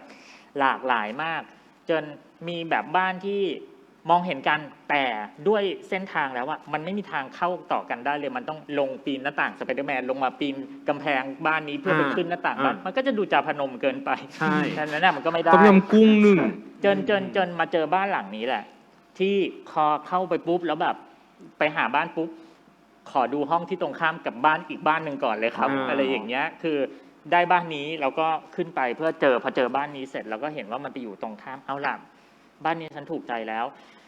แต่ว่าก็ด้วยราคาที่แบบสูงมาก เพราะว่ามันเป็นบ้านคนที่เขาอาศัยอยู่กันจริง ๆ อยู่แล้วอะไรเงี้ยเนาะแล้วก็ด้วยสถานการณ์ช่วงโควิดอ่ะมันก็เดี๋ยวเขาก็ให้ เดี๋ยวเขาก็กลัว เดี๋ยวเขาก็ไม่ให้ เดี๋ยวเขาก็นึกออกไหมมันท่ามกลางการระบาดแล้วระบาดอีกกลับไปกลับมาอะไรอย่างเงี้ยสุดท้ายเราก็มีกระบวนการที่จะต้องทำแม้กระทั่งแบบ ให้เขาออกจากบ้านข้างๆไปให้หมดแล้วก็มีการพ่นยาเขาไปอยู่โรงแรมก่อนเพื่อที่จะให้บ้านมันคลีนในช่วงที่ก่อนที่เราจะเข้าไปถ่ายทำใดๆเสร็จอะก็ต่อสู้กันมาจนได้บ้านเนี้ยคำถามว่าอะไรนะ นั่นแหละที่ตอบคำถามหนูอยู่ได้แหละ ปัญหาในการถ่ายทำ ปัญหาในการถ่ายทำแต่อันเนี้ยคือแค่เพิ่งซีนบ้าน คุณผู้ชมวันนี้ทุกคนที่อยู่ทางบ้านด้วยและที่นี่ด้วย ขอแชร์เรื่องหนึ่งแชร์กับคุณออเจและคุณเติ้ลด้วย ฉันดูมา12 ตอน ฉันเพิ่งรู้ว่าบ้านห้อง2 คนอ่ะ อยู่ชั้น 2 ใช่ จริงเหรอ ใช่ เราไม่ เพราะว่า เขาขึ้นบันไดเหรอ เพราะว่ามันไม่เคยมีซีนกว้างนึกออกปะ ใช่ เราก็เลยเข้าใจว่า ใช่ เขาปีนจากชั้นล่างไปหากัน แล้วก็ดูมา12 EP ก็ถามพี่ออฟว่า มันดูแบบว่าเป็นพื้นเนาะ ใช่มันดูเป็นพื้น ใช่ มันดูเป็นพื้น ที่จริงมันชั้น2แล้วก็มีบางคนบอกว่าเธอฉันนึกว่ามันคือบ้านที่เซตแบบตลก6 ฉากด้วย จริง บ้านซิทคอมเงี้ยเหรอ บ้านซิทคอม มันฟิลศาลาที่ช่วยกันสร้างอ่ะ เติ้ล เอ้ย คุณผู้ชมเขาเล่าว่ะอันเนี้ย สาราในตำนานนะ สาราในตำนาน เจ ศาลาชิงร้อยชิงล้าน เจทดไว้คนละ1ก่อนตอนนี้เดี๋ยวแวะศาลาเดี๋ยว เดี๋ยวแวะศาลาก่อนตอนนี้ เดี๋ยวขอ คุณลงบ้าน ชี้ตัวเองด้วยเรื่องศาลา ได้แต่3 วัน3 วัน ไม่ ถ่าย ก็ แบบ คือมีบางคนเข้าใจ ทั้งหมด ด้วย เลย ว่าเฮ้ยมันเหมือนฉากที่เซตอะไรอย่างเงี้ยแต่นี่แหละพอไปอยู่แล้วแบบภาพมันใช่มากๆอะ ครับ คือที่ต้องคิดถึงว่าเราต้องคิดถึงแม้กระทั่งว่า แล้วในวัยเด็กที่มันอยู่ประถมมันจะข้ามกันไปได้อย่างไรอะไรเงี้ยแล้วบ้านเนี้ยฟังก์ชันมันใช่มากเลยอ่ะคือมันตอบโจทย์ในการแบบเราทั้งมองเห็นแม้กระทั่งว่ามันทำอะไรอยู่ในบ้าน และมีการปีนด้วยเด็กจะต้องปีนไปได้ที่แบบก็ไปคืนกันอยู่หัวข้อเรียงการถ่ายทำนึกออกแล้ว ใช่จ้าใช่ You belong with me ไง อยู่ ถ่าย3 วันเสร็จใช่ไหม ครับ 3 วันเสร็จจากนั้นเนี่ยหอพักทั้งหมดก็ถ่าย4 วัน 4 วัน 4 วันจบเลยตั้งแต่ฉากแรกจนถึงแบบฉากสุดท้ายกลับมาย้ายของ เพราะนั้นแปลว่า7 วันแรกอ่ะเราได้จบเรื่องของนี่เรายังไม่มีมหาลัยไม่มีอะไร เพราะว่าต้องถ่ายไปแล้วหาโลเคชันไปเพราะตอนนั้นน่ะมหาลัยทุกที่ไม่ให้เข้าเลยกระทรวงศึกษาธิการโรงเรียนเราถูกปิดหมดเลยอะไรเงี้ยทั้งหมดทั้งมวลก็รอเพื่อจะเจอว่าเราจะใช้มหาลัยไหนได้อะไรอย่างเงี้ยครับนั่นแหละแล้วก็ฉากหอพักใหม่กับดาดฟ้า ครับ ทั้งหมดเนี่ยก็ถ่ายทำในวันเดียว เพราะฉะนั้นการเจอกันตอน2ที่มาไขว้กันที่มาดูพระจันทร์กับกูไหม หรือการขึ้นมาแอบกินข้าวถ่ายรูปใดๆรวมไปถึงซีนจูบซีนมาง้อซีนใดๆทั้งหมดเกิดขึ้นภายใน1 คืน วันเดียวทั้งหมด วันคืนเดียวเลย คืนเดียวทั้งหมด คืนเดียวเพราะว่าจำได้ว่าวันนั้นนัดกองแบบเย็นแล้วเพราะเอาแค่ช่วงดาดฟ้ากลางวันมันน้อยมาก น่าจะแค่กินข้าวกันมั้งรู้สึกใช่มีแค่กินข้าว มีแค่กินข้าวตอนนั้นเฉยๆที่เหลือจะเกิดกลางคืน มีแค่กินข้าวแล้วไงวันนั้นก็คือฝนตกใส่กูอีกจ้าฝนตกตั้งแต่เหมือนที่น่าจะพอได้ยินไปอยู่แล้วเนาะสักซีนจู่อะถ่ายขึ้นมาถ่ายกว้างแล้ว1 ครั้งโหแล้วน้องก็เล่นดีมากแล้วยังไม่ได้กำลังจะย้ายเข้าแค่ฝนตกแล้วตกมันตั้งแต่เท่าไหร่อ่ะ4 ทุ่มจะไปถึงตี 3อ่ะก็รอจนถอดใจจนปรับที่จริงดาดฟ้าจะเป็นพื้นที่ที่เขาจะเอาไว้นัดเจอเอาไว้ทำหลายๆอย่างหลายๆฉากที่จริงต้องเกิดที่ดาดฟ้าด้วยนะก็ถูกตัดออกไปก่อน เพราะว่าฝนมันตกถ่ายไม่ได้แล้วจะมาแชร์ได้ไหมจะพวกฉากตรงบันไดหนีไฟทั้งหลายแหละที่ตอนดูแล้วโจ้บอกว่ามึงไม่มีที่อื่นคุยกันหรอกมึงต้องมายืนคุยกันตรงบันไดหนีไฟใช่กูไม่มีที่อื่นเพราะที่อื่นเปียกหมดเลยฝนตกจริงๆต่างๆเหล่านั้นนะมันจะขึ้นมานัดกันข้างบนแบบมึงเพื่อนมึงแม่งอย่างนั้นอย่างนี้ไอ้พวกนั้นน่ะนึกออกไหมมันคือตัวละครที่มันเป็นที่คนอื่นไม่เห็นอะไรอย่างนั้นนะครับมันจะขึ้นมาข้างบนแล้วฝนตกก็ถ่ายไม่ได้แล้วก็จะมาถึงซีนจูบเนี่ยแหละอันนั้นก็ประมาณแบบรอจนแบบเกือบถอดใจว่าเอาล่ะคุยกับโปรดิวเซอร์ว่าเราต้องยกกองกลับมากันอีกทีแล้วล่ะอะไรเงี้ยฉับพลันทันใดนั้นช่วงประมาณตี 4:30ฝนก็ซาเม็ดให้เราแต่ถ้าสังเกตกันดีๆมันยังเห็นเม็ดฝนอยู่ฝนยังตกอยู่อะไรเงี้ยก็มาถ่ายฉากนี้มาอีกทีแต่รู้สึกเป็นการตัดสินใจที่ถูกมากที่รอเวลาเพื่อที่จะให้ฝนมันซาแล้วขึ้นมาถ่ายเพราะว่าน้องบอกเองว่าดีมากเลยพี่เพราะว่าเหมือนผมได้มีเวลาอยู่กับเพราะนั่นเป็นฉากสุดท้ายมีเวลาได้อยู่กับเรื่องทั้งหมดอีกครั้งหนึ่งเพื่อจะทบทวนว่าอะไรมันเกิดอะไรขึ้นพอมาถ่ายฉากนั้นมันก็เลยแบบกินใจแบบโอ้ขนาดนั้นอะไรเงี้ยสไลด์ข้างหลังนี้เรียกความสนใจฉันเหมือนกันนะใช่มันเห็นตรงห่างตามันแบบนึกออกใช่ไหมแล้วถ้าดูกันออกอีกนิดนึงก็คือพวัตที่จะนอนใส่กล้ามแขนตลอดเวลาฉันว่าเขาเหมือนอะไรรู้ป่ะป๊อปอายเหมือนเบ่งแขนอยู่ตลอดเวลาอย่างเงี้ยเนี่ยแล้วดูหน้าปานดิเนี่ยใช่เปลี่ยนรูปไหมหยอกโอเคครับนั่นเป็นเรื่องของวิธีการบ้านดัดฟ้าที่มันไม่ได้เรียงเนาะมีอะไรน่าสนใจอีกล่ะนอกนั้นทีมงานพุ่มกับทุกคนต้องรักนักแสดงมากเลยนะครับทำไมอ่ะเพราะว่าแบบเขาพร้อมตลอดเลยใช่ทำงานกันได้โหดมากแล้วถึงหน้าเสร็จแล้วถ่ายได้เลยใช่แต่ว่าที่จริงวันนั้นก็ต้องอธิบายนิดนึงเราแบบที่เราถ่ายกลางคืนเราก็ไม่ได้ลากเช้ามาแต่แรกเนี่ยบ้านเราให้เช้าน้องพักผ่อนเต็มที่เพราะวันนี้เราต้องเก็บซีนกลางคืนเยอะเพราะฉะนั้นเราอย่าดราม่าว่านี่แบบใช้งานแบบน้องแบบข้ามวันข้ามคืนนะคุณผู้ชมครับดักก่อนตรงนี้ดักก่อนคุณผู้ชมครับคือจริงๆมันมีการนัดคิวกลางวันกับกลางคืนนะคะนัดกลางคืนอย่างเดียวก็มีนะนี่เราก็นัดเฉพาะกลางคืนเพื่อกลางวันน้องพักผ่อนเต็มที่เดี๋ยวคืนนี้แล้วอีกวันเราก็งดถ่ายเพื่อให้ได้ไปนอนกันอะไรอย่างเงี้ยครับทีนี้ตอบเรื่องที่แบบเติ้ลบอกว่าทีมน้องๆเขารักด้วยความที่มันเป็นเพื่อนกันจริงๆอ่ะพอเวลาไม่ได้ทำอะไรมันก็มีกิจกรรมตามภาษาเด็กที่มันก็อยู่ด้วยกันในกองมันก็เลยไม่เบื่อด้วยอะไรเงี้ยจริงๆเสริมจากเติ้ลรู้สึกว่าพอฟังพี่ออฟเล่ารู้สึกว่าคิวมันไทยมากเลยนะแปลว่าคิวการถ่ายทำมันไทยเพราะฉะนั้นมันไม่เรียงอะไรเลยเพราะฉะนั้นเมจิกนักแสดงต้องเป็นเรื่องที่แบบเข้มแข็งมากๆที่จะทำให้งานมันดันต่อได้อย่างรวดเร็วอะไรเงี้ยใช่เนาะเพราะว่ามันต้องอาศัยความโปรมันอย่างมากนะครับโหดอ่ะมันโหดกับเขาที่เดี๋ยวรักกันแล้วก็เดี๋ยวทะเลาะหน่อยเดี๋ยวปรับความเข้าใจเดี๋ยวทะเลาะปรับความเข้าใจไปมาจูบแรกจูบสองใช่แล้วจูบแรกจูบสองเกิดขึ้นที่เดียวกันใช่ไม่จูบไม่อีกจูบหนึ่งที่ทะเลที่ทะเลก็เหมือนกัน100 วันพันปีไปดูพระอาทิตย์ขึ้นสวยงามใดๆพอถึงเวลาปุ๊บฝนตกจ้ายังงงว่าพี่ออฟชื่อออฟหรือว่าชื่อแมวเรียกฝนเวอร์ใช่ทุกกองนั่นแหละตอนทำนิทานบรรดาก็คือฝนตกใส่จริงโอเคครับทีเนี้ยอย่างที่ทุกคนทราบเนาะว่าพอมันมีการถ่ายทำที่มันไม่เรียงเนาะนอกเหนือจากนี้ฮะมันมีการปรับเปลี่ยนบทหรือคาแรคเตอร์ของตัวละครระหว่างถ่ายทำเลยไหมฮะอย่างที่เราเห็นแน่ๆก็คืออันนั้นก็คืออิงกับพาสลับบทกันเนาะแต่นั้นก็คือเกิดขึ้นก่อนที่จะเริ่มถ่ายทำถูกไหมฮะ ใช่ใช่ใช่ใช่ แล้วพอระหว่างถ่ายทำมีอะไรที่ปรับเปลี่ยนไหมฮะตั้งแต่บทนำไปถึงบทน้องๆคนอื่นๆเลยอะไรเงี้ย อิงพาแล้วกันเป็นตัวที่เปลี่ยนได้ชัดที่สุดเนาะเพราะว่าเอ่อคือมิวอะสามารถเล่นเป็นได้ทั้งพาและอิงนึกออกไหมเพราะว่าร่างแรกเลยพอเขามาแคสติ้งเราก็ให้เขาแคสติ้งเป็นน้องโอม ซึ่งมันก็เป็นเคมีแบบน้องที่แบบทั้งทางหน้าตาหรือทางแบบความแบบฮะเฮ้ยในการทันกันเราก็ชอบแล้วนะแต่พอมาให้เขามาเข้าคู่กับเลิฟที่เราลองแล้วว่าเรารู้สึกว่าเราเจอเคมีอีกแบบที่พูดง่ายๆอิงมีความแบบโซหลัวที่ทุกคนจะบอกว่า โซหลัว อิงดูโซหลัวจังวะอะไรอย่างเงี้ยแล้วก็แบบมันดีกว่า พอมันดีกว่าก็คุยกับน้องว่าเฮ้ยพี่มีไอเดียอย่างนี้ไหนเราลองเวิร์กกันซิว่าแล้วถ้าแต่ปัญหาคือเลิฟจะไปเป็นตัวอิงได้ค่อนข้างยากในถ้ามันต้องโซหลัวเพราะว่าเลิฟมันเป็นความสดใสอีกแบบหนึ่งแต่เมื่อเลิฟจะมาต้องเป็นน้องโอมเฮ้ยมันได้ว่ะแล้วความจริงเป็นเพื่อนกันด้วยไงอะไรอย่างเงี้ยแต่ว่าด้วยความน่ารักของเลิฟมันจะเป็นน้องที่ไม่ค่อยกล้ากับโอมเท่าไหร่ก็จะต้องมีวิธีแบบเวิร์กช็อปอะไรเยอะมากเช่นเวลาเล่นก่อนเข้าซีนเนี้ยต้องเอาเก้าอี้มาให้เลิฟตัวหนึ่งให้ยืนแล้วให้เลิฟยืนบนเก้าอี้แล้วค่อยต่อบทกับโอมตรงนี้แต่เพื่อจะได้กดทับโอมไว้ว่าเราตัวใหญ่กว่าแล้วพอจะแอคชั่นก็เอาเก้าอี้ออกแล้วก็ลงมาอะไรอย่างเงี้ยก็เป็นเทคนิค เอาเก้าอี้ออกทั้งที่น้องอยู่ข้างบนนั้นด้วย ดิบ้า ให้น้องขยิงฝึกความอดทน ถ้ารู้ปื้บบอกไม่ใช่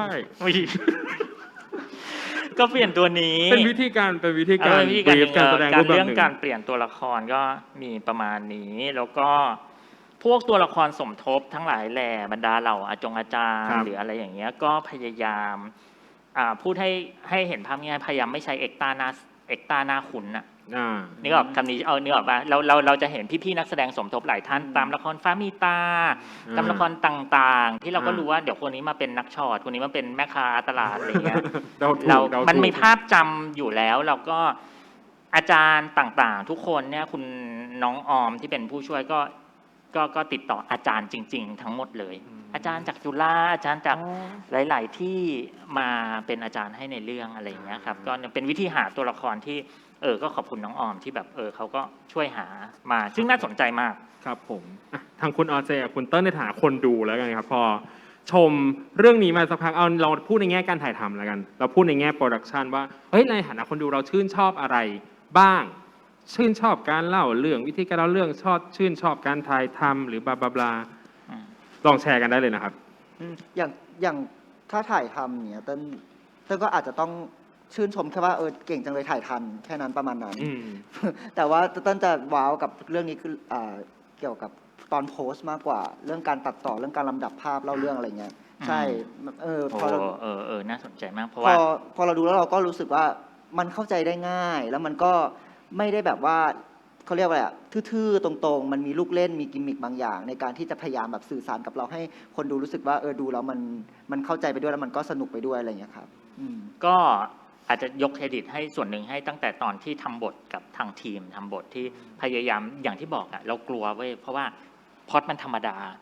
คือนี่ก็พูดบ่อยมากว่าพอพล็อตมันธรรมดาเราต้องหาเทคนิคอะไรมาเล่าบ้างวะอะไรอย่างเงี้ยเพื่อให้ความธรรมดามันพิเศษขึ้นอันหนึ่งพอเราวางโครงสร้างบทว่าใช้วิธีตัดเล่าหลอกเล่าตรงนี้มาก่อนนู่นนี่นะก่อนอะไรอย่างเงี้ยขั้นที่1กับขั้นที่2ที่ต้องขอบคุณเป็นพิเศษก็คือคุณเอิร์ธผู้อีดิเตอร์ที่เขาก็เป็นคนที่อินกับงานว่าแล้วเขาก็จะบางอันก็ไม่ได้ตัดต่อตามบทเราก็มาคุยกันว่าเฮ้ยพี่เล่าอย่างนี้ดีกว่าหรืออะไรอย่างเงี้ยซึ่งเราก็เห็นด้วยเพราะว่าเวลาไปตัดต่อปุ๊บเราก็จะถอดหัวบางอย่างที่เป็นพุ่มกลับออกเพราะว่าไม่งั้นเราจะห่วงฟุตเราจะรู้ว่าแบบฉันถ่ายมาเฮ้ยเล่าให้หมดอะไรเงี้ยเราบอกว่าพี่เอิร์ธว่าไม่เป็นไรเลยพี่เอิร์ธเอาแบบพี่เป็นคนดูเรารู้สึกว่าอยากเล่าอันนี้แล้วเดี๋ยวเราค่อยมาแชร์กันแต่ว่าแล้วเดี๋ยวอันไหนที่เรารู้สึกว่าเฮ้ยพี่อันนี้มีเทคแบบนี้ที่ดีกว่านี้เราค่อยเพิ่มลงไปว่าพี่อันนี้มีอันนี้ผมขอตรงนี้อีกสักหน่อยว่ะหรือมูดของอันนี้เป็นอันนี้อีกสักหน่อยแต่ว่าส่วนใหญ่คือพี่เอิร์ธจะค่อนข้างเก่งแล้วเขาก็อินกับเรื่องนี้มากๆเหมือนกันเขาก็เลยช่วยขยี้โมเมนต์ที่ควรขยี้ให้เราอย่างแบบยอดเยี่ยมมากครับผมมีอันไหนที่พี่เอิร์ธทำมาแล้วรู้สึกว่าพี่เอิร์ธเซอร์ไพรส์กว่าที่พี่ออฟคิดไว้แบบที่รู้สึกว่าแตกต่างไปจากบทหรืออันนี้เป็นไอเดียของพี่เอิร์ธที่รู้สึกว่าโอ๊ยมันทำให้เราเรื่องได้สมูทขึ้นอันนี้ต้องพูดเลยก็คือซีน EP 7 ตอนออดิชั่น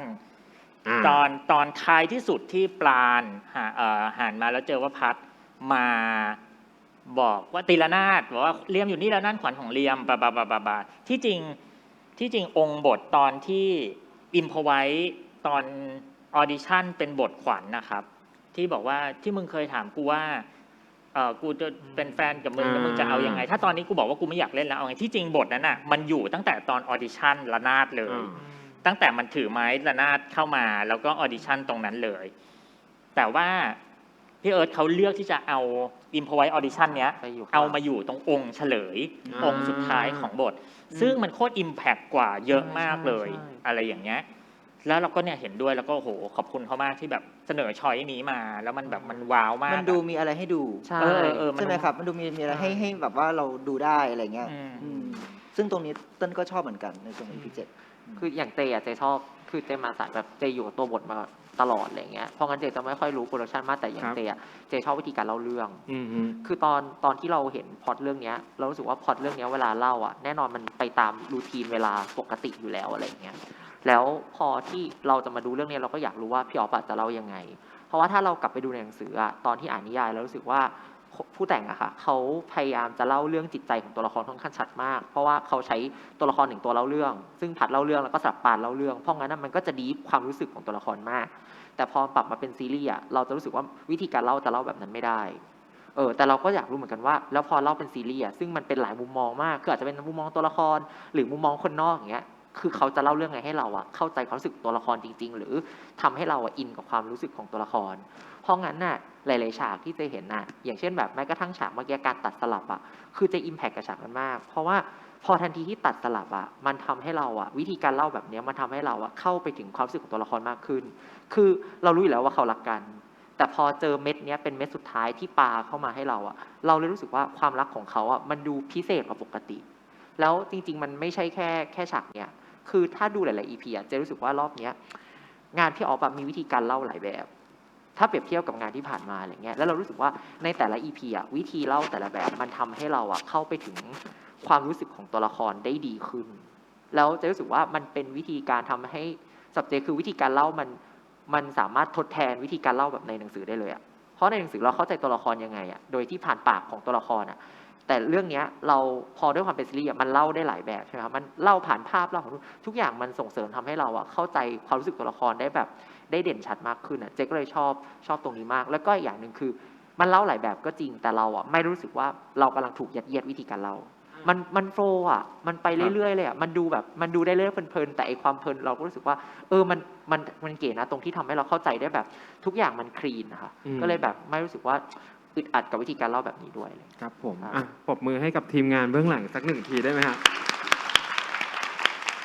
ซีรีส์1 เรื่องไม่ได้ว่ามีนักแสดงนำมีผู้กำกับมีคนอีกมากมายที่ทำให้มันเป็นกลุ่มก้อนของความสุขก่อนจะไปถึงคนดูจริงๆนะฮะขอเข้าสคริปต์หน่อยละกันเพราะว่าคำถามในสคริปต์ก็น่าตื่นเต้นเหมือนกันที่ออฟดูเหมือนอยากรู้ ไม่สบายตัวเลยกันนะทีนี้ฮะเรามาโฟกัสที่ตัวละครนำเนาะกำกับบทของพัดและปราณอันนี้ให้พี่ออฟแชร์เลยว่ากำกับคนไหนยากกว่ากันและใครเป็นฝ่ายเริ่มรักใครก่อนค่ะอันนี้อ่านตามสคริปต์นะคะใจก็อยากรู้แหละจริงๆอันนี้มันเป็นประเด็นที่ขอลองโยนกลับไปก่อนระหว่างคิด คิดว่าในเรื่องพอมันเล่ามาอย่างเงี้ยที่จริงมันถูกตีความว่าใครรักใครชอบใครก่อนยังไงในมุมมองของเต้นเข้าใจว่าปานชอบก่อน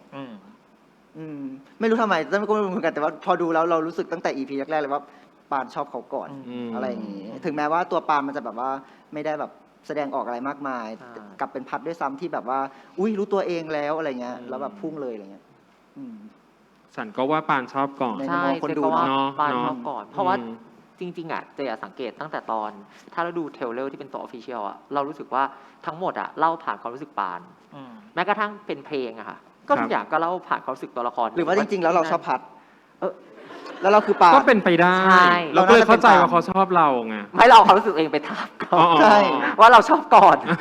ใช่เราชอบก่อนจริงๆเราชอบก่อนมันตีความอย่างนี้ได้ไหมที่จริงมันชอบกันทั้งคู่แหละแต่ว่าคนหนึ่งมันยังไม่รู้ตัวใช่แต่ปราณมันค่อนข้างชัดเจนว่ามันเป็นคนเซนซิทีฟมัน พูดคุยกับอารมณ์ตัวเองมากกว่าไอ้พัดอ่ะเพราะฉะนั้นปานตั้งแต่มึงตัดปิกกีตาร์มาให้ตั้งแต่กูแบบพยายามจะซื้อน้ำมันคือความสัมพันธ์ที่จริงๆมันอยู่คู่กันมาในชีวิตนี่แหละแล้วก็ถามว่าใครเริ่มจะล้ำเส้นทางความรู้สึกก่อนอ่ะเราว่าอันเนี้ยชัดเจนว่าปานเว้ยที่ทั้งเทคแอคชั่นอะไรหลายๆอย่างอะไรเงี้ยแต่ที่จริงอีพัทมันก็เทคแอคชั่นอะไรที่ทำให้เขาคิดนะผู้ชายอย่างอีพัท มันชอบให้ความหวัง ใช่ชอบให้ความห โอ้ วัง ผู้ชายอ่ะ นี่ใส่ไม่ดีเลยเนาะ เออ หญิงล้วน อยู่ดีก็อินขึ้นมาอยู่ก็หน้าสั่นขึ้นมา แต่ว่าที่จริงอ่ะไอ้พัทมันไม่รู้ตัวมันก็มีปานอยู่ในชีวิตมาโดยตลอดตั้งแต่แรกตั้งแต่เด็กนี่แหละ แต่ว่าเนี่ยใครล้ำเส้นทางความรู้สึกก่อนอ่ะเราว่ามันชัดเจนว่าเป็นปราณตั้งแต่พอ EP 4ปุ๊บเมื่อวานนี้คุยกับณนนท์บอกว่าเอ้ยณนนท์ชอบฉากไหนที่สุดอะไรเงี้ยให้2 คนเลือกไงณนนท์ก็ชอบฉาก EP 4 EP 4เมื่อกี้ เพราะว่ามันก็บอกว่าเหมือนผมได้ทบทวนความรู้สึกแอบชอบทั้งหมดในชีวิตที่ผ่านมาใช้กับฉากนี้ เราก็แบบ ไอ้เต้า โอ้โหมิน่ามึงถึงได้เข้าใจ แล้วเล่นได้แบบละเอียดขนาดนั้น อะไรอย่างนั้นน่ะ คุยเรื่องอะไรอยู่วะเนี่ย อ่ะ ปาน สรุป พัดหรือ ส ปาน รุป ใคร ว่า ชอบ พาหรือ ก่ ว่าน ใครชอบใครก่อน อาจจะเป็นอีกสิ่งหนึ่งที่ช่วยยืนยันจากน้องในฐานะที่สวมบทนักแสดง ครับ ว่า มันมีโมเมนต์ที่มันได้ดึงความรู้สึกแอบชอบ แต่ว่าเขาก็โนเมนต์เขาต้องตีความว่าที่ผ่านมาสตอรี่ในไอพัทในชีวิตมันทำให้มันมาถึงฉากนี้ได้ ใช่ เพราะฉะนั้นตอบตอนนี้ฟันธงว่าปานก็น่าจะเป็นคนที่ล้ำเส้นทางความรู้สึกก่อนมา เราให้คนดูคอนเฟิร์มไหมแบบนับ1 ถึง 3คิดว่าใครชอบก่อน อ่ะใครคิดว่า แบบตะโกนขึ้นมาอะไรเงี้ย ปานชอบก่อนยกมือค่ะ งั้นไม่ต้องถามนะครับว่าพัดชอบก่อนหรือเปล่า อะไร มีป่ะมีใครคิดว่าพัดชอบก่อนมาลองยกมือ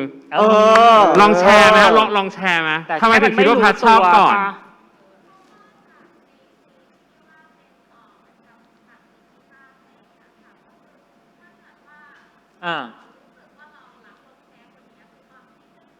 ก็จริงนะ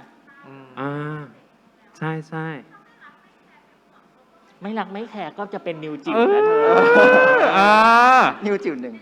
ไม่รักไม่แคร์เขาก็ไม่ติดตัดปีกให้หรอกเพราะว่าเจ็บนิ้ว แล้วถามว่าตัดตรงไหนให้ตัดตรงรูปหน้ากูค่ะ ก็คนแบบอีพัทมันต้องทำแบบนั้นเนื้อออกไหม เนี่ยพวกผู้ชายชอบให้ความหวังอ่ะ ให้ความหวัง อินเนอร์ แรง นะ ด้วย นี่ ต่อมาโรงเรียนไม่ได้แล้วนะ กำลังนึกเลยว่าเดี๋ยวเซกชันถามตอบน่าจะมันดี จริง ซึ่งเดี๋ยวเราพาร์ท ซึ่ง เร็วๆ เดี๋ยวถ้านึกออกเนี่ย ให้ ค่อยช่วยแชร์กันเราจะได้เหมือนแบบพูดคุยกันได้สนุกนะครับผม แต่น่าคิดนะ น่าคิด ก็ น่าคิด ถึงว่าก็จริงถ้าจะมองในมุมนี้ว่าไอ้พัทมันก็ทำสิ่งที่มันแอคชั่นเข้าหาเขา ใช่ โดยที่ มันก็ไม่รู้ตัวหรอกว่าสิ่งนั้นน่ะ เพื่อนกันเขาไม่ทำแบบนี้หรือเปล่า ไทยอินช่วงต่อไปหรือเปล่า อย่าไทยช่วยต่อไปหรือเปล่าไม่รู้ อุ้ยเหรอ แต่ก็เป็นไปได้นะอันนี้เห็นด้วยรู้สึกว่าคือเขาอาจจะรู้สึกว่าฉันทำแบบนี้เพราะฉันอยากทำแต่ฉันไม่รู้หรอกว่าฉันอยากทำทำไม มีอันนึงที่น่าสนใจเมื่อกี้นี้ พอพูดถึงว่าการกำกับใช่ไหม ใช่ มันก็จะมีซีน EP 3 ที่เป็นเคยเล่าไปแล้วล่ะซีนที่นอนตรงศาลา ครับ ที่มันวิ่งไล่มาช่วยทำศาลาแล้วก็มานอนตรงศาลาแล้วก็เพื่อจะให้มันพูดว่าแล้วมึงชอบป่ะศาลาอะไรอย่างเงี้ยแล้วโอมาเล่นยังไงก็ไม่ได้สักทีคือถ้าเคยเห็นรูปคือเราต้องไปแบบประมาณ 7-8 เทคอะแค่ตรงนั้นนะที่น้องไม่ได้ ก็ถามว่าทำไมไม่ได้มึงต้องพูดให้มึงไม่รู้สึกอะไร มันก็ผมเข้าใจทุกอย่างที่พี่ต้องการเลยนะ แต่ผมคือคนที่นอนอยู่ตรงนั้นน่ะ ผมไม่รู้สึกไม่ได้ว่ะหมายความว่าไม่รู้สึกว่ามึงไม่รู้สึกอะไรเลยอ่ะมันแบบมันทำไม่ได้อะไรอย่างเงี้ยก็อาจจะเป็นทฤษฎีสมคบคิดที่ทางนี้บอกว่าที่จริงแล้วไอ้พัทมันก็เป็นคนที่รู้สึกดีกับเขาก่อนเหมือนกันเนาะอะไรอย่างเงี้ย ซีรีส์พี่ออฟหรือหนังโนแลนวะเนี่ยมีทฤษฎีสมคบคิดด้วย ที่สมคบคิด แต่ ไป ก็น่าสนใจนะ เพราะอย่างเมื่อกี้ที่พี่เอาแชร์ก็รู้สึกว่า ตัวบทตัวละครหรือแบบแบ็กกราวด์ต่างๆ ถูกปูให้ตัวละครมาแบบนั้น แต่ที่เหลือคือการเวิร์กต่อของนักแสดงเองที่จะรู้สึกแบบไหนใช่ไหม ใช่ แล้วพี่คิดว่าประกำกับใครยากกว่ากันสองคนนี้ กำกับใครยากกว่าหรอไม่คือสองคนนี้กลายเป็นคนที่ก็พูดบ่อยแล้วว่ากำกับไม่ยากเลยสนุกด้วยซ้ำสนุกจนบางทีก็โหดกับน้องมันเหมือนกันคือแบบรู้อยู่แล้วว่าซีนนี้เล่นได้อะไรเงี้ยแต่ก็จะบอกณนนท์เลยว่าพอเข้าบล็อกกิ้งเสร็จก็รู้ว่าเล่นแบบนี้เล่นได้ แต่มันง่ายไปแบบนี้พี่ไม่เอาหรอกอะไรอย่างเงี้ย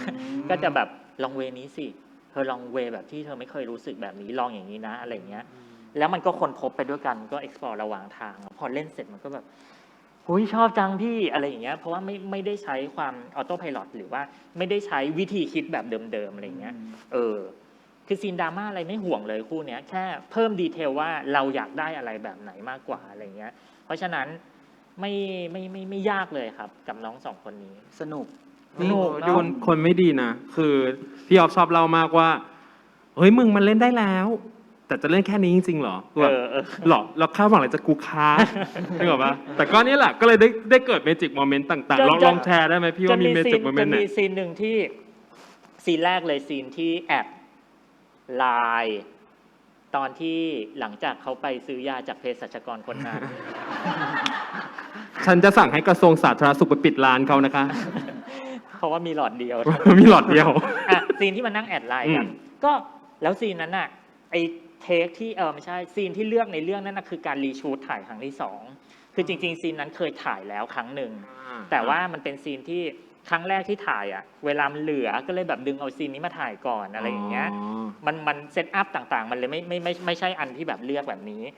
อันนั้นก็เล่นได้ดีมากก็น่าจะเอาแต่พอมาเจอโลนี้ที่มันรู้สึกว่าเฮ้ยมันใช่มีร้านถ่ายแบบนี้ก็ถ่ายใหม่พอถ่ายใหม่ก็เท่ากับน้องเคยเล่นมาแล้วเรารู้หมดแล้วว่าคืออะไรน้องก็เล่นไปทุกอย่างผ่านมาตรฐานหมดแล้วก็ผ่านแต่ขออีกทีได้ไหมอะไรตามภาษา ขออีกทีได้ไหมปุ๊บแล้วนนท์ก็บอกว่าได้ครับแต่พี่อยากจะให้ผมเล่นอะไรเพิ่มเติมเพราะว่าผมไม่รู้ว่าผมจะเล่นยังไงได้ดีกว่านี้แล้วหรือผมจะไปเล่นอะไรได้มากกว่าที่พี่ต้องบอกมาแล้วอ่ะก็เลยโอเคกูไม่มีอะไรที่จะขอเพิ่มงั้นผ่านดีกว่า เอาผ่านเลยเหรอ ก็ผ่านเพราะว่าพอน้องก็เล่นได้ ก็คือก็จะเล่นเหมือนเดิม มันก็เหมือนเดิมจนแบบด้วยความพุ่งกับเราก็จะชินว่าแบบผ่านนะแต่ถ้าฉันผ่านเร็วไปมันดูกูเป็นคนไม่ขยี้เปล่าวะอะไรอย่างเงี้ย เราคิดเยอะ คิดเยอะเนาะ เราคิดเยอะ ปลาเนี่ยเป็น ปลา กลับไปที่ปัญหาที่3ที่พี่ออฟบอกว่าเนี่ยต้องกำกับโอมนันนท์มันยากไม่ค่ะโอมนันนท์อยู่กับพี่ยากค่ะ ที่พูดมาเมื่อกี้ โอ้ยนนท์ไม่ยากมึงนี่แหละยาก จะพูดแบบเมื่อกี้ก็ถูกหยาบคายไง นั่นแหละก็เป็นซีนนั้นที่เป็นการบอกว่าทำงานกับน้องง่ายมาก ง่ายจนเรามีเวลาให้เราได้ทำอะไรที่หลากหลายขึ้นอะไรเงี้ย ครับผม ใช่ คุณออเจกับคุณเต้ยมีซีนไหนแบบประทับใจอยากพูดถึงไหมครับ เราว่าซีนเดียวกันแน่เต้นชอบซีนเดียวกัน ก็อะไรนะครับ ชอบซีนไหนอาจจะเพื่อตรงกัน เผื่อเป็นซีนเดียวกันใช่ไหม ตอนนี้ต้นยังคิดไม่ได้ ได้ เจชอบที่สุดก็คือซีนดาดฟ้า ชอบเหมือนอมพวัตครับ เมื่อวานถามคำถามนี้กับอม อุ๊ย ถามกันทั้ง เฮ้ย คู่ ทำตัวไม่ถูกทำตัวไม่ถูก ไม่เพราะว่าเจอะชอบฉากนี้มากแล้วเจอะยิ่งมารู้ได้ว่าฉากดาดฟ้าค่ะที่เป็นจูบแรกอะเขาอะถ่ายตอนสุดท้าย แล้วมันเป็นช่วงที่ทบทวนความรู้สึกของตัวละครหมดแล้ว เพราะว่าตอนที่เราดูฉากเนี้ยสับเจจะรู้สึกว่าฉากนี้เป็นฉากที่ impact เจที่สุดเลย เพราะว่าตอนที่ดูฉากเนี้ยรู้สึกว่าไม่มีอะไรเลยที่เราไม่สามารถสัมผัสความรู้สึกของตัวละครได้ คือมันเป็นฉากที่คือตอนที่เจอ่านแค่เพื่อนอะเจสัมผัสได้เลยว่ามวลของแค่เพื่อนเนี่ยมันจะมีความกระอ่วนบางอย่าง คือมันเหมือนแบบมันจะรักก็รักมากสุดไม่ได้ เปิดเผยไม่ได้ แต่จะปิดเลยมันก็ไม่ใช่ คือทุกอย่างมันอยู่บนแบบมันมีแบรีเออร์เยอะมากกรอบมันเยอะมากอะไรเงี้ยเรารู้สึกว่าไอ้ความรักไอ้มวลกระอ่วนแบบเนี้ยมันเป็นสิ่งเสน่ห์หนึ่งของในเนี้ยแค่เพื่อน แล้วตอนที่มาดูฉากดาดฟ้าเจสัมผัสได้ถึงความกระอ่วนของสองคนเนี้ยชัดเจนมาก เพราะว่ามันเป็นจุดพุ่งของตัวพัดแล้วเพราะว่าสับเจจะมองว่าพัดเขาอาจจะรักแต่แค่เขาไม่รู้ว่าความรู้สึกนี้เรียกว่าอะไร คือเขาไม่แน่ชัดกับความรู้สึกของเขา แต่ในฉากนั้นมันเป็นฉากที่เขามั่นใจแล้วว่าเขารู้สึกอะไร แล้วพอเขามั่นใจแล้วเรารู้สึกว่าสิ่งที่เขาอยากจะได้คือ อยากจะได้ความรักจากคนที่เขามั่นใจแล้วอะไรเงี้ย แต่ที่ตัวปราณเป็นคนที่ค่อนข้างจะคิดเยอะแล้วก็เซนซิทีฟมาก แล้วด้วยความที่แบรีเออร์ทางบ้านมันแน่นมากปราณก็น่าจะคิดแล้วว่ามันไม่น่าจะไปกันได้อะไรอย่างเงี้ย เพราะงั้นในฉากจูบมันเลยเป็นฉากที่1ก็คือมันเป็นการสารภาพความรู้สึกของเขา2คนได้ดีมากเลยคือมันเป็นโมเมนต์ความสุขเล็กๆแต่พอตอนที่ผละออกจากกันแล้วแยกออกจากกันมันเหมือนทุกคนต้องมาอยู่บนโลกความเป็นจริงคืออย่างโดยเฉพาะตัวปานก็ต้องบอกตัวเองว่าโอเคฉันกับเธอมันไม่สามารถจะไปต่อได้จริงๆคือโมเมนต์ตรงนี้มีความสุขไหมมีความสุขเพราะว่าเราจะเห็นเลยว่าตอนที่ปานตัดสินใจจูบกลับคือนั้นคือแทนความรู้สึกของปานมากว่านั่นคือความรักและคือสิ่งที่เขาอยากได้มาตลอดอะไรเงี้ยแต่สิ่งที่เขาอยากได้มันไม่มีทางที่มันจะเป็นจริงแล้วเพราะฉะนั้นคือในเรื่องนี้ในช่วงนั้นมันเลยเป็นความสุขที่แบบสุขแบบทุกๆคือได้มาก็ไม่รู้ว่าจะรอดไหมหรือไม่ได้มา ก็เสียใจเหมือนกัน เพราะฉะนั้นมันเป็นมวลอะไรที่แบบ แล้วฉากนั้นคือเจแค่รู้สึกว่าเลเยอร์การเล่นของน้องอ่ะมันตอบโจทย์ชัดหมดเลยอ่ะตั้งแต่สายตาคำพูดน้ำเสียงคือทันทีที่ตัวละครมาปะทะกันในฉากเนี้ยเจรู้สึกว่าเจเข้าใจเลยว่าทำไมทุกคนถึงไม่สามารถหล่นจากดาดฟ้าได้อะแล้วยิ่งเจแบบอ่านนิยายมาจะรู้สึกว่ามวลอย่างเงี้ยมันเป็นสิ่งที่ขาดไม่ได้ในแค่เพื่อนอ่ะแล้วพอมาเจอมวลตรงเนี้ยแล้วเป็นมวลช็อตสำคัญของเจเลยแล้วรู้สึกว่ามันจะเป็นทิศทางไปข้างหน้าเลยว่าแต่ละคนจะเป็นไงก็เลยรู้สึกว่าฉากดาดฟ้าเป็นที่สุดในใจของเจเลย ปรบมือให้คุณออเจค่ะ บาสูงมากเลยไม่ได้เขาตอบก่อน ได้เดี๋ยวคุณเติ้ลเราให้คิดอีกแป๊บหนึ่งเดี๋ยวให้พี่ออฟเสริมก่อน อืม พี่ออฟขอการเล่าคือจริงๆถ้าพูดถึงแค่เพื่อนครับเพื่อนเราจำภาพเนี้ยเป็นแบบเป็นไอคอนิกของเรื่องนี้ว่าเราจำซีนนี้ได้อะไรเงี้ยเล่าวิธีการดีไซน์ดาดฟ้าของพี่ให้ฟังหน่อยแบบสถานที่เนี้ย หนึ่งที่มันต้องเป็นดาดฟ้า เพราะว่าบอกแล้วเนาะว่า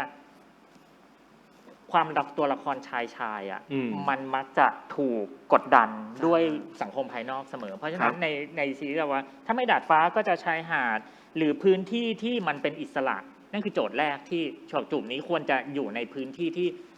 ที่ซิมโบลิกของมันคืออิสระ มันก็เลยเป็นที่มาของดาดฟ้าเนาะแล้วก็ที่จริงบท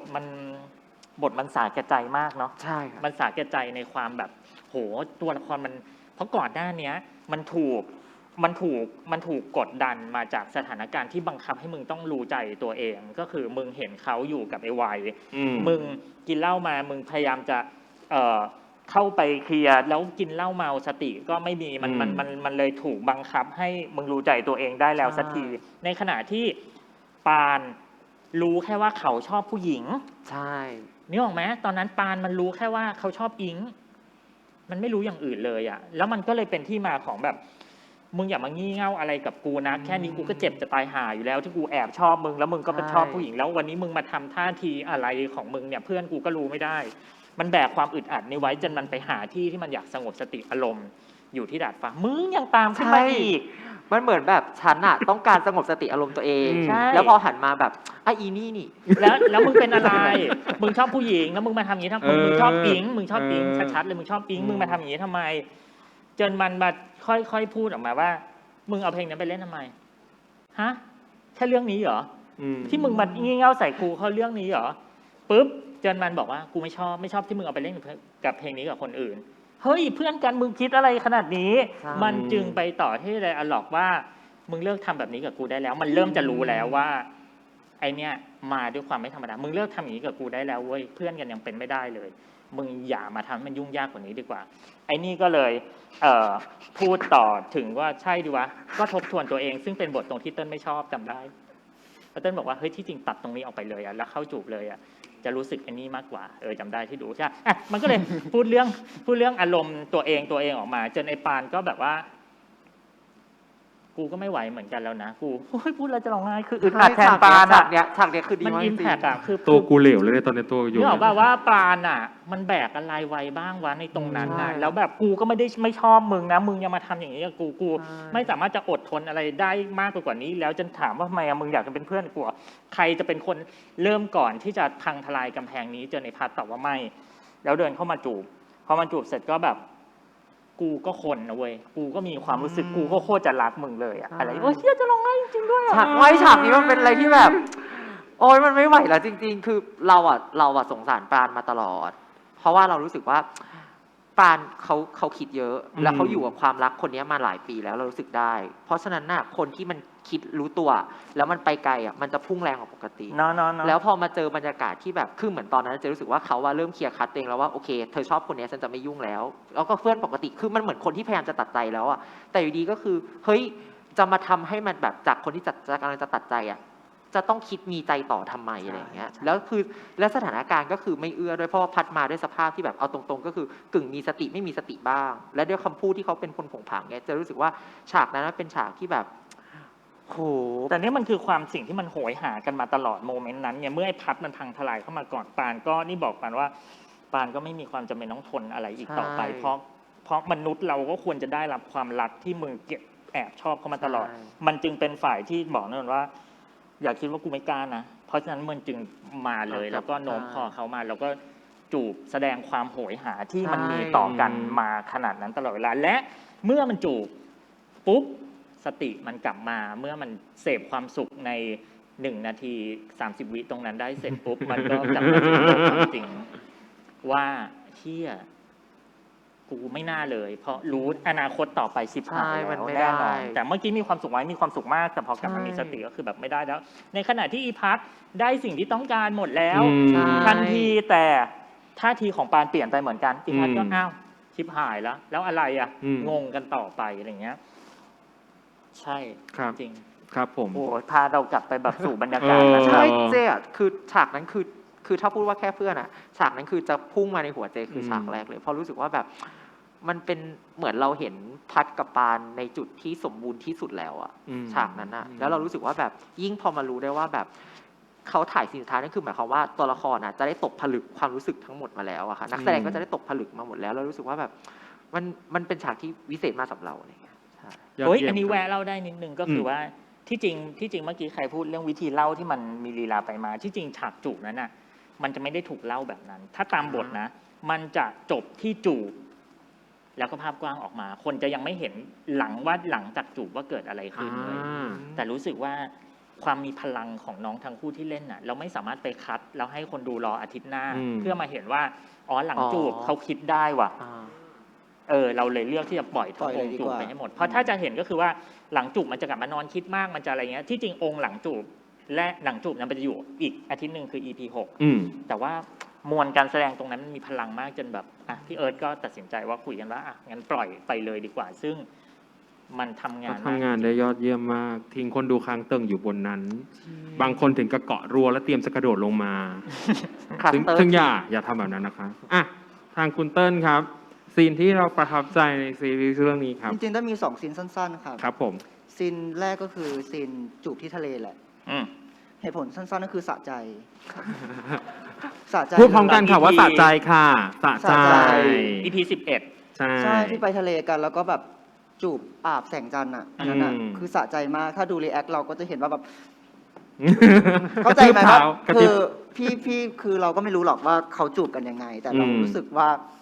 มันคือจูบกันจริง ๆ อ่ะ ใช่ใช่มันจูบด้วยความรักคราวเนี้ย อืม อารมณ์ของทั้งคู่มันไม่มี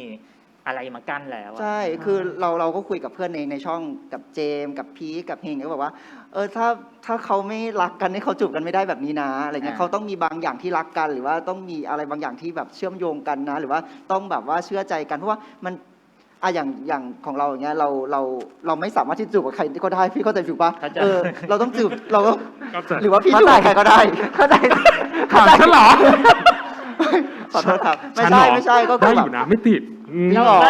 เราไม่สามารถจะจูบกับใครก็ได้ ไม่จริงมั้ง ไม่จริงมั้ง เออ เอาเป็นว่าข้ามเรื่องนี้ค่ะ ก็เรื่องนี้ก่อน โอเคค่ะ ก็เรื่องนี้ก่อนนั่นแหละเราก็เลยรู้สึกว่ามันเป็นจูบที่ให้เกียรติฉันจังเลย เพราะว่า อ่า ฉันดูแล้วฉันก็รู้สึกว่า เขาทำสิ่งนี้มาให้เราดูแล้วเราแบบ ขอบคุณมากเลยจูบมันเป็นจูบที่ดีมากอะไรอย่างเงี้ย อ่า ใช่พี่ออฟยังไงครับซีนนี้ ก็ตอนนั้นไปถ่ายที่ทะเลก็มีการพูดคุยกับน้องแหละว่าทั้ง EP เนี้ยตัวละครมันผ่านอะไรกันมา มันแบ่งอะไรกันมา แล้วก็จะเห็นว่ามันเกิดการคลายใจกันก่อนด้วยการผ่อนคลายด้วยการนั่งคุยสำรวจชีวิตซึ่งกันและกันจริง ๆ เพราะตลอด 11 EP ที่ผ่านมามันไม่เคยมาคุยสำรวจเรื่องพวกนี้ว่าที่จริงมึงอยากเป็นอะไรวะที่จริงอนาคตของเรามันได้ทำความรู้จักกันไปจริง ๆ แล้วก็บรรยากาศผ่อนคลายร่างกายผ่อนคลายความคิดพอมันผ่อนคลายกัน เหมือนเมาด้วยบ้านเล็ก ใช่อะไรนะ ๆ เหมือนแบบในตัวละครมันเมาด้วยป่ะครับ อ๋อใช่ ใช่ เพราะว่ามันบอกแล้วว่ากูจะเก็บไว้ฮันนีมูนกับมึงเพราะฉะนั้นมันก็เลยชวนกันกินเบียร์ ใช่ พอมันกินเบียร์กันเสร็จปุ๊บตัวละครบรรยากาศมันก็พาไปบาแล้วก็ที่จริงมันเป็นความโหยหากันอยู่แล้วของทั้งคู่นั่นแหละเพราะซีนเนี้ยที่จริงมันแทนค่าด้วยความเป็นเลิฟซีน อืม ซึ่งนี่คือจุดเริ่มต้นของซีนที่ไปให้คะแนนกันต่อ ในตรงนั้นทีนี้ รักเธอได้หรือเปล่า ทีนี้พูด คะแนน ถึงว่าจูบตรงนั้นทำงานกับน้องยังไงใช่ป่ะ อืม น้องมีประสบการณ์เรื่องจูบอยู่แล้ว หมายถึงว่าไม่ได้เป็นจูบแรกอะไรเงี้ อื ย ม เพราะนั้นเข้าใจในองค์ประกอบการจูบตรงนั้นอยู่แล้วเว้ยแต่ว่านิดนึงก็คือนี่คือจูบผู้ชายครั้งแรกของณนนท์ในฐานะนักแสดง เพราะนั้นน่ะเราอะโฟกัสณนนท์ว่า อ๋อ เฮ้ยเดี๋ยวความรู้สึกมันจะอย่างนี้นะมึงก็อาจจะต้องกลับไปปล่อยใจกับคนตรงหน้าไม่ว่าเขาจะเป็นใครก็ตามแต่ อือฮึ มันคือคนที่ตัวละครมันรักอะไรอย่างเงี้ยแล้วมันก็ มันก็ชวนเขินจริงๆอ่ะเพราะมัน พี่ออฟไหลคอแล้วว่า ไม่แล้วก็พอดูเสร็จอ่ะเราก็จะแบบได้ภาพที่พอใจก็พอแล้ว สาบานได้ทุกครั้งที่จูบเวลาอยู่หลังมอก็จะ อ่า พอแล้วจนลืมสั่งว่าเราต้องเป็นคนสั่ง ใช่ คัด อ๋อ คือเขาจะพอได้ อ๋อ ก็ต้องต่อเมื่อกูสั่งคัดใช่ป่ะลืม ลืม นั่งดูว่าพอแล้วมื คือน้อง ไว้ ก็ไม่ขัดตัวเองเลย ไม่คัดพอเราอะไรเราก็ ไปเลย นั่งดูแล้วก็อินไปกับพอแล้วมึงพอแล้วอย่างงี้ตลกดีแล้ว พวก ก็ แต่พวกหนูตะโกนนะพระอาทิตย์ขึ้นไวจังเลยวะ ตลอดเลย แล้วก็ความกุ๊กกิ๊กในฐานะติ่งวายของเราก็คือ ในฐานะเขียวแดงของเราก็คือพอเสร็จมันก็มาปากกูนุ่มปะล่ะปากมึงนุ่มจริงด้วย อะไรอย่างเงี้ยมัน อะไรอย่างเงี้ย ก็มยืนแบบ เข้าใจไหมเราอะเก่ง ตบบอกแล้วว่า เราเก่ง เนี่ย เออ มันแพรว มันก็มา ใช่ แล้วก็คุยกันปากกูนุ่มปะล่ะยอมรับปากมึงนุ่มอะไรอย่างเงี้ย อืม ทางเราก็ฟินชอบไปเลย ครับ มันเป็นจินตนาการของเรา แต่เราต้องมี mindset นี้ ใช่ นะเวลา ใช่ ทำงาน ใช่ จริงๆอ่ะ ใช่ เพราะเราต้องคิดแทนคนดูว่าแบบเขาจะรู้สึกอย่างไรอะไรอย่างเงี้ย ครับผมอ่ะ หนู คุณเติ้ล มีอะไร อีกซีนหนึ่ง อี อี ก ก ซี ซี น น ห ห นึ่ นึ่ ง งอีก อีกซีนหนึ่งก็จริงๆอยากฟังพี่ออฟพูดนั่นแหละ ก็คือซีนตอนสุดท้ายที่แบบว่าปีนข้ามไปหากัน แล้วพ่อแม่มองขึ้นไปแล้วมีความรู้สึกว่าพ่อแม่อิ่มบุญแล้วอะไรเงี้ย ณจุด อิ่มบุญ พ่อแม่คือเข้าใจป่ะมันแม่ปานทำนะอิ่มบุญนะ ใช่ อ่า หนูชอบมากพี่มันเป็นแบบมันเป็นซีนการยอมรับซีนคำเอาที่แบบว่ามันเก๋มันเท่มันแบบหนูไม่เคยเห็นซีนอะไรแบบนี้มาก่อนเลยในซีรีส์ที่หนูดูมานะ not all นะทุกคนเดี๋ยวไปแหกเราอีก เราต้องระวังตัวขนาด ใช่ นี้ ใช่ ที่ เราต้องใส่หน้าออให้ตัวเองด้วย ใช่ ในวงเล็บนี้นะ ในวงเล็บ อย่างนี้ครับ ซีนนั้นเป็นซีนที่คุยกันตั้งแต่วางโครงเรื่องแรกว่าเรื่องนี้เราจะแลนดิ้งอย่างไร ว่าหนึ่งถ้าตามนิยายเนี่ยเขาจะมีการเดี๋ยวขึ้นมาปรับความเข้าใจเพื่อตามสูตรสำเร็จ ใช่ ของเนี่ยแต่เราอะรู้สึกว่าด้วยเรื่องที่เราเล่ามา มันไม่ง่ายที่จะให้ผู้ใหญ่มาปรับตัว และยอมรับแบบ100%เรื่องมันจะไม่ได้แบบโอ้โหกลับมาฉันและ ครับ เธอแบบรักกันโดยดีอะไรอย่างเงี้ย อันเนี้ยเป็นสิ่งที่คุยกันแล้วว่าปลายทางเรามองเห็นตรงนี้ว่า เรากลับไปแก้ไขเราแก้ไขความขัดแย้งที่ใหญ่เกินตัวเราไม่ไหวหรอก ครับ มันทั้งระดับครอบครัว ระดับสังคมระดับประเท ครั ศ บ เราไปแก้เราเป็นฟันเฟืองที่เล็กมากอะไรอย่างเงี้ ครั ย บ แต่เราจะอยู่กับมันอย่างไรมากกว่า อันนั้นนะคือจุดปลายทางที่วางไว้ว่าเพราะฉะนั้นเรื่องนี้เราจะแลนดิ้งว่าพ่อแม่เขาจะไม่ได้ปรับความเข้าใจกันหรอกนะแต่ว่าวันเวลาจะทำให้เขาได้คลายทิฏฐิคลายบางอย่างลงและรับรู้ไปโดยปริยายโดยการก็เราเชื่อว่าหลาย ๆ คนรีเลทเพราะว่าไม่ได้พ่อแม่ไม่รู้นะ ก็รู้แต่ก็ติดตาข้างนึงแหละ ไม่จำเป็นต้องมา ใช่ ในพื้นที่ส่วนตัวของลูกก็ต้องปล่อยให้เป็นชีวิต ครับ ของลูก แต่ช่วงที่ผ่านมาเขาคอนโทรลชีวิตลูกได้มาตลอดไง ครับ แต่นี่พอลูกโตแล้วพอลูกต้องมีชีวิตของตัวเองแล้วว่า สิ่งที่ทำได้ก็คือยอมรับมันทีนี้เลเวลของการยอมรับเนี่ยก็เป็นเลเวลแบบที่เราเรียกว่า ครับ ก็แค่รับรู้นั่นแหละ ครับ แล้วก็ปล่อยไป อืม ปล่อยวาง มันก็เลยมีไดร็อกแม่ที่แบบมันเป็นเรื่องของคนรุ่นลูกแล้วนะคืออ ม ผู้ใหญ่จะมาบงการเราไปตลอดว่า เธอต้องเกลียดเขาเธอต้องแบบนี้ อ่าฮะ แบบนี้สิมันก็ไม่ได้ แล้วก็คาแรคเตอร์พ่อทำแบบนั้น ส่วนคาแรคเตอร์แม่ที่เป็นผู้ถูกกระทำจากแบ็กกราวด์มาโดยตลอดอะไรเงี้ย มันก็ยิ่งอาจจะต้องแบบ มันไม่ได้ถึงขนาดชื่นมื่นอะไรขนาดนั้น ก็เลยแค่ก็รับรู้ ครับ นั่นแหละ แล้วก็ความสุขของลูกก็ ครับ ก็เท่านั้นนะฉันยอมรับแล้ว ครั นะ บผม ความสุขของลูก คือตรงต้นว่าอันเนี้ยมันดีมากเลยตรงที่ว่ามันมีความเป็นจริงอยู่ในนั้นอยู่สูงมากคือว่ามันไม่ใช่ทุกบ้านจะง่ายเหมือนบ้านเติ้ลอย่างบ้านเติ้ลในเติ้ลคำเอาบอกร้องห่มร้องไห้ตั้งแต่ตั้งแต่จะบอกป .4 ก็เด็กไปม .4 ตั้ ตั้ ง ง แต่ แต่ ป .4 ก็ต้องถามตัวเองเลยเนาะว่าเราไปทำอะไรให้คำเอาตั้งแต่ป .4 ใช่ ไม่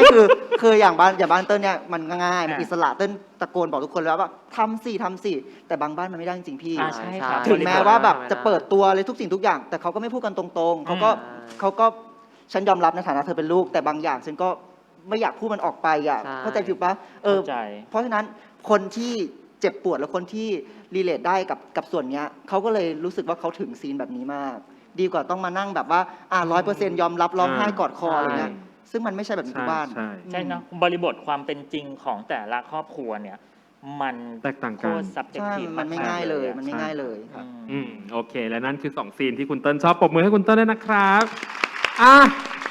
นี่คือเรื่องราวการทำงานทั้งหมดดีเทลที่เรียกว่า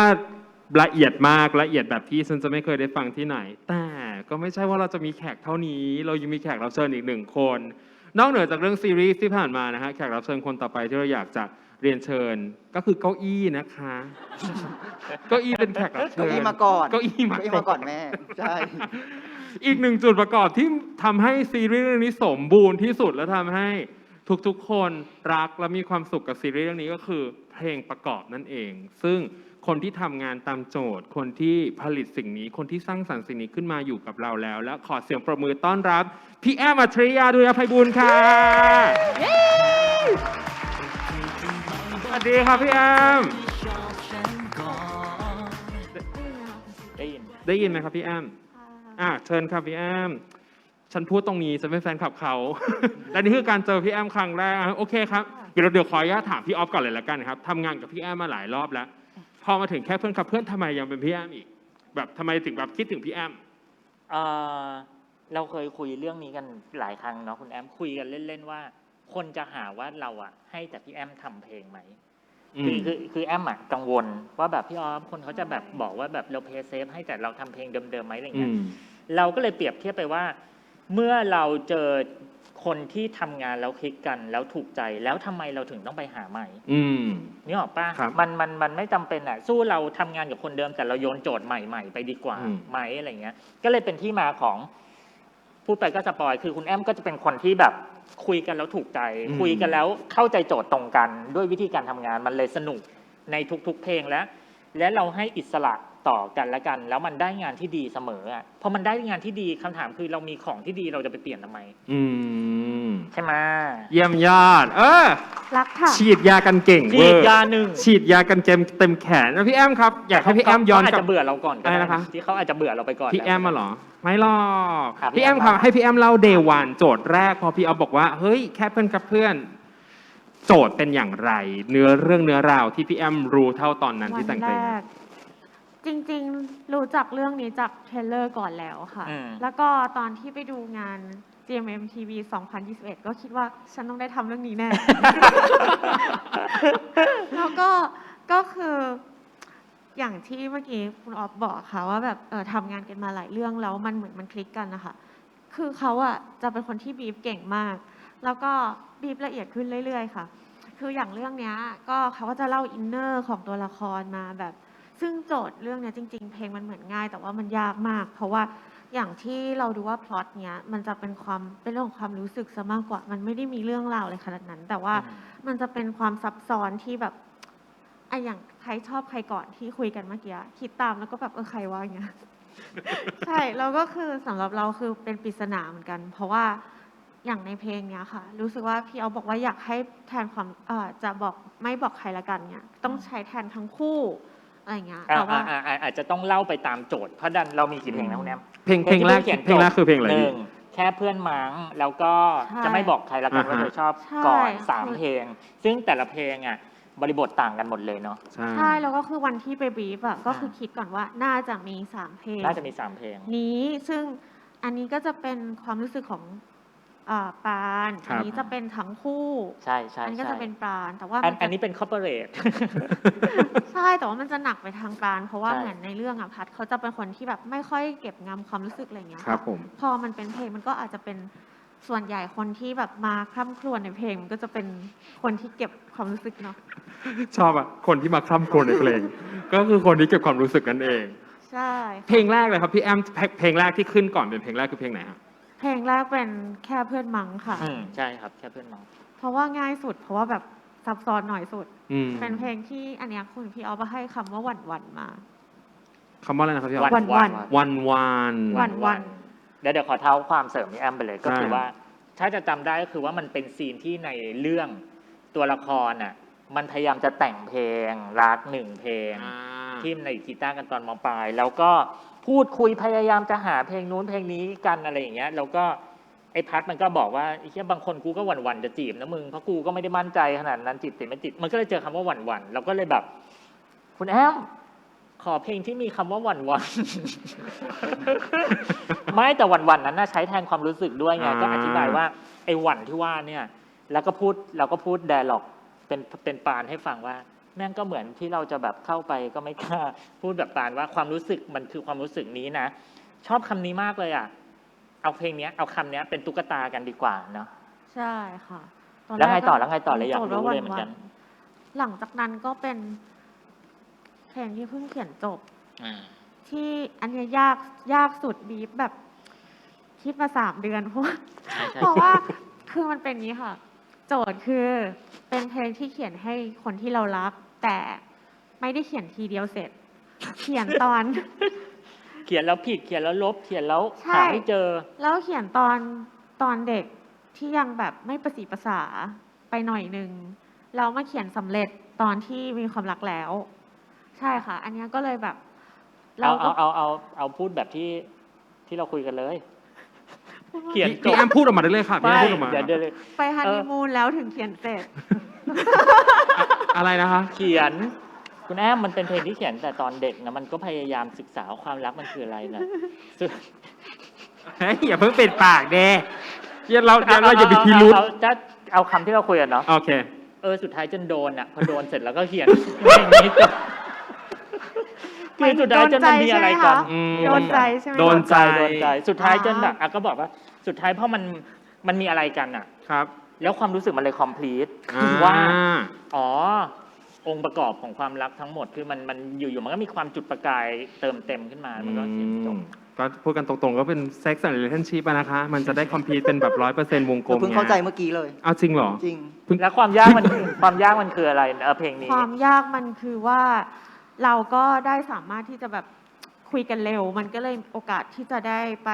คุยถึงตั้งแต่บทเลยอะค่ะ อืม ว่าแบบเนี่ยอย่างเงี้ยเวลาเขียนอะมันต้องคิดกันก่อนนะว่าเขียนไม่เสร็จเพราะอะไร ก็เลยแบบปรึกษากันว่าเขียนไม่เสร็จเพราะยังไม่เข้าใจความรักอย่างเงี้ยค่ะ ซึ่งเราก็ต้องมาตีความอีกว่าไอเด็กที่ยังไม่เข้าใจความรักอ่ะมันจะเขียนเนื้อเพลงเป็นยังไงเราจะมองความรักเป็นยังไงอะไรเงี้ยค่ะเราก็แบบจากที่แบบเคยคุยกับน้องๆที่เช่นเขาแบบเวลาเราไปเวิร์กช็อปเนี้ยเราจะเจอว่าเด็กที่แต่งเพลงใหม่ๆเนี้ยเขาจะแบบถ้ายังไม่มีไอเดียเขาจะเปรียบเทียบความรักกับพวกแบบสิ่งที่มันยิ่งใหญ่ท้องฟ้าอะไรอย่างเงี้ย ใช่ มันก็จะเป็นคำที่เราแบบชุดคำที่เราคุ้นชินตอนเด็กๆ ว่าแบบรักเท่าฟ้าอะไรแบบเนี้ยค่ะ ครับ ใช่ คือเราไม่รู้จะอธิบายความรักยังไง เราก็เลยจะคิดว่าแบบโหมันใหญ่มากแน่อะไรเงี้ย แต่สุดท้ายแล้วอะรู้สึกว่าคนที่ส่วนใหญ่แล้วพอเราโตแล้วอะเราจะเริ่มรู้สึกว่าความรักมันแบบมันมินิมอลลงเรื่อยๆ สุดท้ายแล้วเราอาจจะค้นพบว่ามันคือแบบแค่เรื่องของคนที่รู้สึกขาดกันไม่ได้แค่นั้นเอง อะไรแบบเนี้ย แค่เราต้องการคนนี้โดยที่ไม่มีเหตุผลด้วยอะไรเงี้ยค่ะ ใช่ก็เลยคิดว่างั้นเนี่ยคุณออฟเดี๋ยวเราต้องให้มันแต่งถึงแค่ท่อนนี้พอนะ คือท่อนที่แบบทะเลยิ่งใหญ่เลยเนี่ยค่ะ มีท้องฟ้าทะเลเอาจบตรงนี้ แล้วเสร็จปุ๊บท่อนฮุกเนี่ยคือค่อยมาคิดได้ตอนฮันนีมูนแล้ว ใช่ เพราะว่าสุด ใช่ ท้ายเราก็คือต้องการแค่ ไม่มีอะไรเลยต้องการแค่เธอแค่นี้อะไรอง พ เงี้ ยายาม ค่ะ ไปไล่สเต็ปเทีย ครับ บ เท่าที่ตัวละครจะรู้สึกอ่ะ อืม อันนี้ก็คือสวมบทนางปลาหนึ่ง อันนี้ก็ปราณ ใช่เราก็ ทุกคนเป็นปราณที่ เพราะว่าอะไร จริง เพราะว่าเราต้องบอกว่าคุณแอมต้องนึกด้วยนะว่า แม่งต้องเป็นคนเขียนไม่เป็น ก็กลับไปต้องแล้วเขียนเพลงมาขนาดนี้ แต่ต้องกลับไปทำตัวเป็นคน เอา เขียน อะไร เพลง มา ไม่ ให้ เป็น เขียน อะ ไม่เป็นก่อน ใช่ อืม ที่จำได้คุณแอมเล่าว่ามันยากตรงที่แบบต้องกลับไปทำตัวเหมือนแบบเขียนไม่เป็นอ่ะ ต้องเขียนเร็วๆค่ะ เขาบอกว่าต้องเขียนเร็ว ท่อนแรกอะเขียนเร็วมาก เพราะว่าแบบเขียนเยอะเดี๋ยวมันจะแบบ พอคิดเยอะมันจะดูไม่ธรรมชาติ อืม ใช่เนาะ ใช่เราก็เขียนตอนแบบตี 5อย่างเงี้ยแล้วเราก็รีบๆ ใช่มันจะได้ดูเป็นภาษาที่แบบคิดชั้นเดียวที่สุดอย่างเงี้ยค่ะ ครับผมอ่ะ ใช่ อีกเพลงหนึ่งครับพี่แอม อีกเพลงก็คือเพลง จะไม่บอกใครละกันว่าเธอชอบฉันก่อน อันเนี้ยดูเป็นเพลงชิลแต่ว่ายากสุด เพราะว่างงแต่โจทย์แล้วว่าแบบใครชอบก่อนวะแล้วก็ อ่า แล้วคือมันจะต้องเป็นความรู้สึกที่ สมมุติว่าเราจะคิดว่าเป็นเพลงของปานก็ได้จะคิดเป็นเพลงของพัดก็ได้ค่ะอันนี้อยากรู้ว่าแบบในมุมคนดูรู้สึกว่ามันเป็นแทนสองคนไหมคะ ซึ่งจริง ได้ ๆรู้สึกว่ามันเป็นทั้ง นะ สอง เชื่อว่าได้ คนนะเป็นได้ทั้งสองคน ใช่เพราะว่าเหมือนพี่ออฟอะอยากให้เหตุผลหนึ่งที่เอานักร้องศิลปินคาชามาร้องไม่ให้ณนนท์ร้องอะเพราะว่าอยากให้แทนความรู้สึกทั้งคู่ ใช่ใช่ อันนี้ ใช่ เขา ก็เลย เขา เพลง คิด นี้ก็ มา เลย ละ ต้อง เอี ไม่ ยด ใช่ มาก นนท์ร้อง ค่ะ ต้องเป็นคนนอกที่จะพูดแทนทั้งสองคนได้ ครับ อะไรอย่างเงี้ย ใช่แล้วก็คือเหมือนในเรื่องอ่ะ มันก็จะเป็นปริศนาเนี่ยแหละว่าสรุป ใครชอบก่อนวะแต่สำหรับอ้ำรู้สึกว่าไอคนที่ร้องเพลงเนี้ยทั้งพัดทั้งปานอะมันคิดว่าตัวเองอะแหละที่ชอบเขาก่อน อืม แต่ว่าเขินก็เลยแถแบบเปล่านะอะไรอย่างเงี้ยคือเราโบย คือโจทย์ของเพลงเนี้ยคือคนไม่ยอมรับปากแข็งอะไรอย่างเงี้ยค่ะ ครับ ว่าแบบเอ้ยมึงแหละชอบกูก่อนอะไรประมาณเนี้ยทีเนี้ยเราก็คิดว่าต้องเขียนไงให้คนเข้าใจว่าคนเนี้ยคือชอบเขาแต่ว่าแกล้งทำเป็นแบบปัดให้เขาอะไรแบบเนี้ยค่ะ มันก็เลยยาก แกล้งนี่บีฟพี่ออฟนี่ซับซ้อนมากนะคะ พี่แอมน่าจะทำเป็นเรื่องสุดท้ายแล้ว จริง เอ้ย ๆ เหมือนที่พี่ออฟบอกเมื่อกี้เลย ไม่จริงใช่ไหมไม่จริงไม่จริง จำได้ ม่จริง พระบอกว่าคุณแอมเพลงเนี้ยมันต้องเป็นเพลงที่เซ็กซี่แล้วมันเป็นเพลงคนแรดอ่ะ อ่า จำได้ใช่ป่ะที่เราบอกอ่ะเราบอก คุณอ ว่า อฟเจก็คือถอยอย่างนี้ ใช่เราบอกว่า มันเป็นแบบ ใช่มันเป็นเพลงคนแรดแบบว่า ก็รู้แหละ กุ้งกิ่ง แต่แบบมึงก็บอกสิอะไรอย่างเงี้ยโผมองจากดาวอังคารก็ยังรู้เลย อืม อะไรอย่างเงี้ยมัน ใช่ต้องเป็นคนแบบแกล้งกันอะไรอย่างเงี้ยค่ะ แกล้ง แล้วก็ แกล้ง คือรู้สึกว่าถ้านึกถึงสมมติมูดของเพลงนี้อะถ้านึกถึงปานเป็นคนพูดอ่ะ ก็จะรู้สึกว่าแบบเป็นความเขิน ที่เขาชอบทำบ่อยๆ แบบจมูกบานๆแต่แบบเขินๆเก็บอาการ แต่ว่าถ้าเกิดเป็นพัดอ่ะก็จะลงแบบไงมึงอะไรอย่างเงี้ยมึงอ่ะชอบกูก่อนอารมณ์อย่างเงี้ย ก็แรดแหละมันก็แรดทั้งคู่เนาะทั้ง จริง ทั้จริง และสุดคือพุ่งกับค่ะ เอ้ย ใช่ไหมแต่ว่าเผื่อคนนึกไม่ออก เรา ใช่ มาร้องคาราโอเกะกันดีกว่าเดี๋ยวเปิดเพลงคลอไป3เพลงนี้เดี๋ยวลองฟังกันดู ช่วย ค กั รั น บ ร้องดีกว่า ย้อนความคิดถึงกันหน่อยมา อุ้ยแต่ว่าเรา ซิงอะลองเหรอ ซิงอะลองเหรอ แล้วเรามีนักร้องอย่างคุณอารันมาอ่ะ ผู้นำ วันนี้เป็น อะไร ว้าวเปิดเนื้อก่อนนะขอเปิดเนื้อก่อนอ่ะไปลอง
โอ้ย ดูแล้วก็ คิดถึง เนอะ อ่ะ พี่แอมพอวันที่พอเพลงมันเสร็จสับอะไรอย่างเงี้ย พี่เห็นเพลงพร้อมภาพแบบพี่รู้สึกยังไงบ้างตอนนั้นจำได้ปะ รู้สึกแบบภูมิใจแต่ว่าเพลงสุดท้ายอ่ะ เอ้ยไม่ใช่เพลงเมื่อกี้ใช่ EP 11ร้องไห้ อ๋อ แล้วก็แบบนั่งดูอยู่ที่บ้านแล้วก็กำลังร้องไห้ด้วยความซาบซึ้งเสร็จเราก็แบบโดนแกล้งใช่ไหมคะ ทุกคนโวยวายกันอยู่ในทวิตเตอร์ว่าแบบอ่ะแล้วก็ตัวอย่าง EP 12แล้วบอกว่าผมเลิกกับมันแล้วนะแม่อ่ะร้องไห้ต่อ เขาแบบอ่ะสรุปยังไง อะไรอย่างเงี้ยค่ะ แล้วก็แบบแต่ว่าจริงๆแล้วคืออ้ามันไม่รู้ตอนจบ เพราะว่าไม่อยากถามไม่อยากแบบถามละเอียด แต่ว่ามันได้ความคิดใหม่เลยอ่ะเหมือนได้ความรู้เลยอ่ะว่าจริง ๆ แล้วเพลงเนี้ย เราอ่ะคาดหวังว่ามันจะเป็นเพลงรักที่แบบ ฟรุ้งฟริ้งเหมือนกับว่าแบบฟีลกู๊ดสุดๆอะซึ่งตอนที่เราดูอะมันก็ใช่ แต่ว่าพอพี่ออฟเขาเอาฉากนี้มาแปะตอนหลังอะค่ะรู้สึกว่าเฮ้ยเอาเป็นเพลงเศร้าได้เหมือนกันเนาะ เนาะ คือแบบว่าแล้วก็แบบถ้าเราไปดูใน YouTube อะค่ะก็จะมีคอมเมนต์เยอะมากใน Twitter อะไรเงี้ยว่าดิ่งมา1 อาทิตย์แล้วที่ฟังเพลงนี้เพราะรู้สึกว่าแบบมันเศร้ามากอะไรเงี้ยแล้วพอ EP 12 เสร็จปุ๊บก็กลายเป็นว่าทุกคนก็ฟังแล้วรู้สึกอีกแบบหนึ่งใช่ก็เลยรู้สึกว่าแบบเฮ้ยเขาวางเพลงได้เก๋มากเลยค่ะ เนาะปรบมือให้พี่ออฟด้วยเอาพี่ออฟคำถามเดียวกัน พอเห็นเพลงพร้อมภาพในการเอามาประกอบซีนเพราะจริงๆแล้วตามโปรเซสทุกอย่างต้องเสร็จก่อนซีรีส์ที่จะต้องเริ่มถ่ายทำใดๆเนาะอะไรเงี้ยเล่าให้ฟังหน่อยว่าพอมันเป็นยังไงบ้าง อย่างเพลงสุดท้ายไอ้เพลงที่เพิ่งเขียนจบ ครับ ตรงเนี้ยกลับกลายเป็นเพลงที่แบบ ก็บอกนันนนท์เองเหมือนกันว่ากลายเป็นเพลงที่เราชอบที่สุดเลยว่ะของเรื่อง เพราะว่ามันแทนความรู้สึกของตัวละครทั้งหมด ตั้งแต่ต้นมาว่าชีวิตรักของพัดบานมันผ่านอะไรกันมาจนแบบโอเค มันเข้าใจความรักแล้วมันไม่ใช่อะไรเลยนอกจากการมีมึงอยู่ด้วยอะไรอย่างเงี้ย แล้วพอมันมาประกอบกันอันนั้นน่ะ คือเคยพูดไปแล้วนี่กลายเป็นซีนที่แบบเราชอบมากที่สุดเหมือนกันใน EP 11อะไรเงี้ย มันค่อนข้างแบบทำงานมากๆเลยอะไรเงี้ยครับ ชอบส่วนแค่เพื่อนมั้งเนี่ยเป็นเพลงแรกที่ใช้คำว่าเป็นเพลง corporate เป็นเพลงแทนองค์มวลของเรื่องนี้ทั้งหมด อืม ว่าสิ่งที่มันเกิดขึ้นมองจากคนนอกเข้าไปว่าอ๋อเรื่องนี้มันคือความสัมพันธ์แบบนี้อะไรอย่างเงี้ยก็เลยคิดว่าด้วยความที่ฟังเพลงแล้วแบบรู้สึกว่า เพลงมันสามารถทำงานได้โดยที่ไม่ต้องทาบกับเรื่องอ่ะก็ได้เลยมันคือเพลงของคนแอบรักคนหนึ่งอะไรเงี้ยก็เลยคิดถึงอยากเล่าเป็น MV อีกแบบหนึ่งที่ไม่เกี่ยวกับเรื่องเลย ครับ ก็เลยคิดถึงว่ายังไงก็ควรจะเป็นคู่นี้ อืม มาเล่นแต่ในบริบทอื่นให้มันน่าสนใจอะไรเงี้ย จริง ๆ เพลงแค่เพื่อนมังคิดจากไอเดียที่ว่าถ้าเราติดลิฟต์กับคนที่เราชอบ แค่นั้นเองเลยว่าเราจะทำตัวยังไงวะ ถ้าเรามีเวลาการติดลิฟต์นั้นกับคนที่เราชอบ นั่นแหละ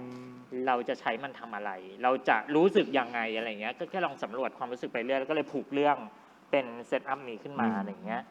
ครับผมอ่ะเดี๋ยวขอถามคุณออเจกับคุณต้นสั้นๆละกันชอบเพลงไหนเป็นพิเศษไหม ต้นชอบเพลงแรกครับ แค่เพื่อนมังใช่ไหม ใช่ต้นชอบแบบสไตล์แบบ80อยู่แล้ว เนาะ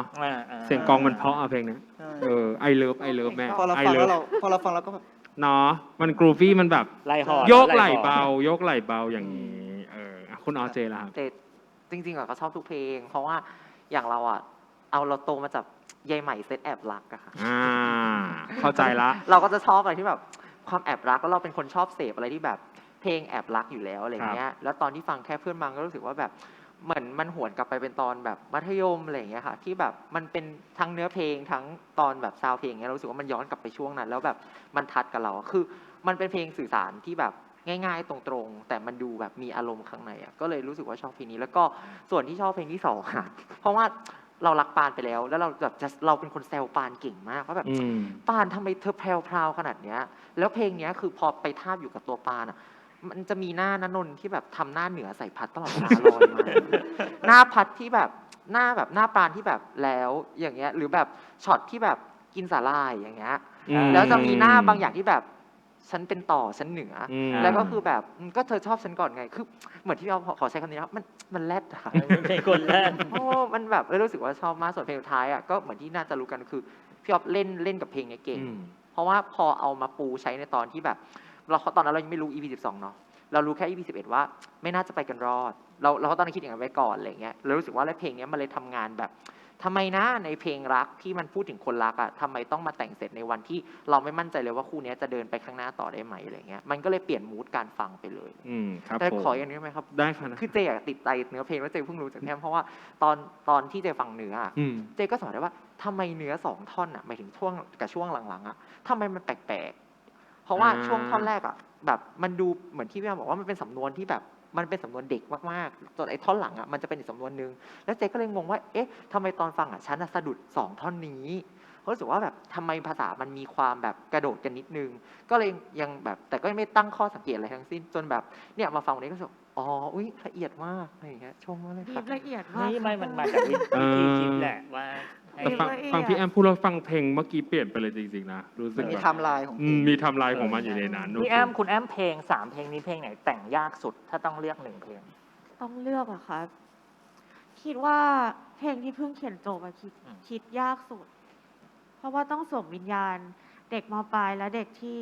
ไปฮันนีมูนแล้ว กระโดด ใช่ มันกระโดดมันค่อนข้างกระโดด ใช่แล้วก็มันมีการวางแผนที่เป็นขั้นตอนแบบเหมือนใช้ความคิดเยอะอะค่ะ อ่า แต่ว่าถ้าอย่างจะไม่บอกใครอันนี้มันจะยากในการใช้คำอะไรอย่างเงี้ยมากกว่าว่าจะสื่อสารยังไง ให้รู้สึกว่ามันแรดแล้วก็แบบ มันเป็นการแบบมึงนั่นแหละมึงนั่นแหละอะไรอย่างเงี้ย ใช่ เพราะว่าทางเพลงนี้ถ้าเกิดว่า